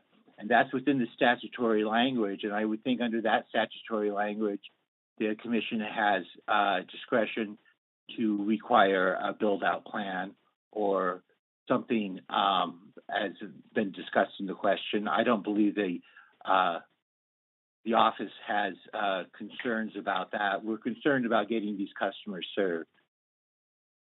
Sure. And can you again cite the section of the statute that you think? Yes, this is section 54, 8B 15, Universal Public Telecommunication Services Support Fund, Commission Duties, Charges, Lifeline Program, and the reasonableness language is in 4B, and that's referring to whether a carrier gets the reimbursement for their expenditures to serve their customers, and it's contingent on a reasonable finding, and reasonable is a broad term that usually grants an administrative agency, I would believe, a lot of discretion in implementing that. Okay, because that's what thank you. Right. Getting to build their exchange. Right. So I was talking about issuing a CPCN conditioned on a phase out build out. And in other words, you can have a CPCN for this exchange or this section of the exchange. You know what? Well, on completion, let's say the network that is required in order to offer the services in that exchange. Let's just say it's an exchange. That would be a more specific question I have in terms of the commission's authority to do that. As I said, just like the commission can condition the CPCN by saying, well, you have to get your franchise agreement first, but assuming all of that, then yes, we issue CPCN.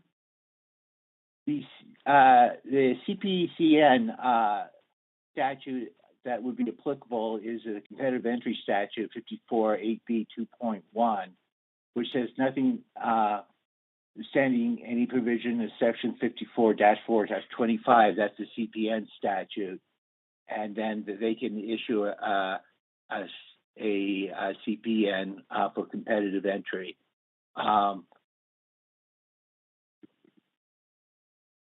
I think to make the I would go back and read that in connection with the period with the statute that I read before, which goes into reasonableness to grant the commission authority to condition the CPCN under 54 8B 2.1. I'm sorry, I can't be more clear than that. Yeah, no, I got it. Your Honor, can I please hear from Mr. Jetter first, Ms. Lawson, and then we'll go back to you. Sure. Okay. Thank you. Mr. Jetter. Hi. I don't know so you can repeat the question if you want, but I think you get the gist of where I'm going here. Yeah, I think so. So I haven't really thought through this entirely. The commission does have authority, and this is 54-4-25, subpart 4C, Romanet 3, which is the commission's authority to issue the certificate for a portion of requested CPCN territory is how I would read that. It's a portion of only the contemplated line, plant system, extension, etc. And then under the next section D, it provides more, I guess, pretty broad authority there for the commission to attach various terms and conditions. And I think that probably is broad enough to cover sequential grants of additional territory in the CPCN as the build-out is completed. The concern I have on the basis of just public policy is I don't know, and this is really a question for a carrier, whether it's efficient to build out a system in phases like that. And I understand that the backhaul trunk line, if you will, the primary larger fiber lines running back to the central office, may be more efficient to build out all at once rather than sort of in piecemeal fashion to each area. And then I think once that line is in, the rollout to a subdivision, for example, you would expect that subdivision to be covered all at once in one operation. What I don't totally know is when the build out is done by the utility. I don't know if all of their crews it would make sense efficiency wise to have all of the crews go to one exchange and do it all at once, or if it would be more efficient to have them essentially doing certain things in different places at the same time as efficiency, I guess, would require. And so for that reason, I guess we'd have to kick this back to probably e-fiber in this case, but I don't know which is more efficient, and the division would probably support whatever method is the least cost to ratepayers. Thank you, Mr. Jetter. Okay, Ms. Lawson. I'm ready for you. Thank you. I appreciate that. As we've kind of, I think the commission's asking some excellent questions. I think that a lot of these questions, probably the record needs to be more fully developed, and that can be done through the rebuttal testimony. In fact, we've got rebuttal testimony due on Friday. We've already drafted rebuttal. We're in the process of drafting that, and we addressed a lot of these issues in that rebuttal testimony. And so I wonder if I believe the commission has the authority to address certain conditions in the CPCN, but I also think there's some issues like Justin just suggested that what's the most efficient way of doing that? What's the most cost efficient way of doing that? Is it better for the commission to say your CPCN, once you build out an area, you get a CPCN, and in that instance, will the capital expenditures and the operating expenditures that were expended prior to getting that CPCN issued, would those be included in reasonable expenses subject to USF reimbursement?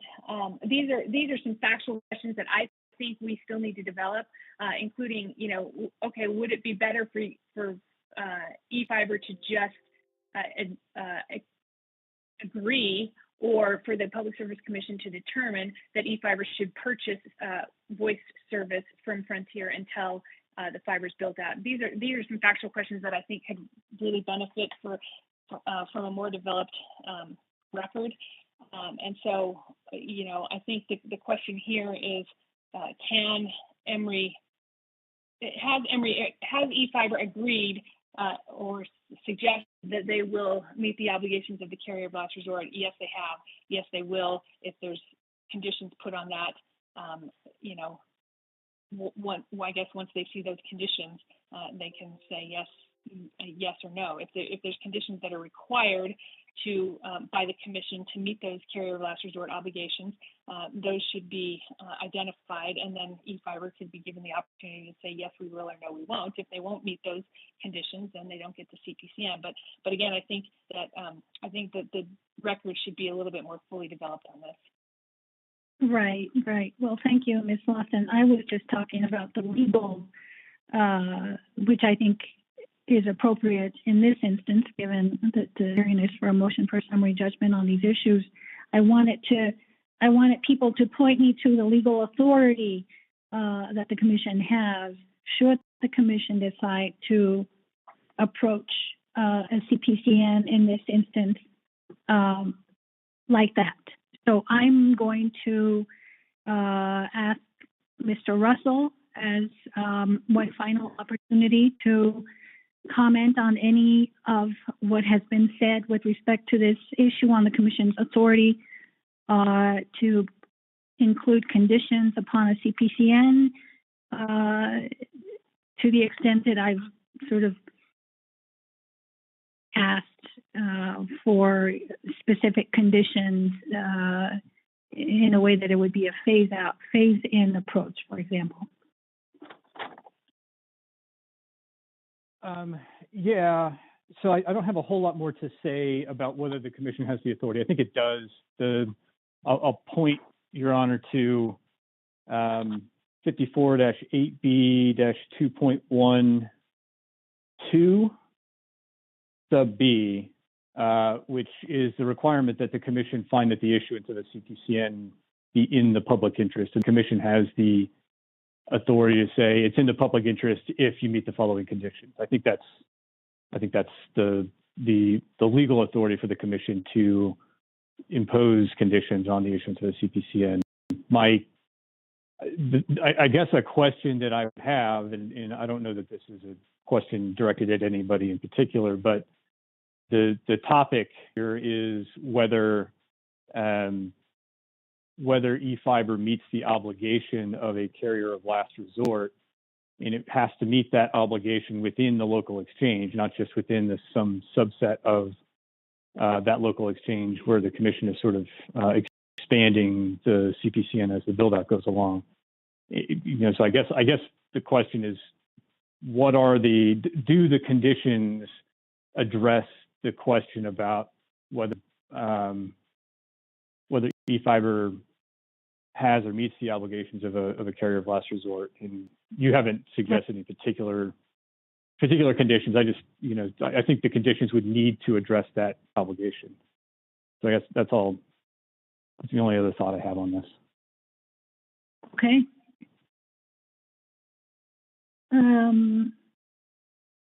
I don't think I have any additional questions. And unless anybody else has a question for me, then I think we can adjourn. And I suspect that we will be issuing an order on Frontier's motion for partial summary judgment very close to when the hearing or the evidentiary hearing will begin. So around that time is when I think you all should expect an order on the motion for partial summary judgment. And does anybody have any questions? No, Your Honor. No, thank you. No questions. Nothing's in the division. Thank you. Well, thank you all so much for the hearing today, for your presentation. Helpful, I think, for me anyway. And like I said, we will issue an order on this around that time. And stay safe. Thank you. We are adjourned. You as well. Thank you. Thank you.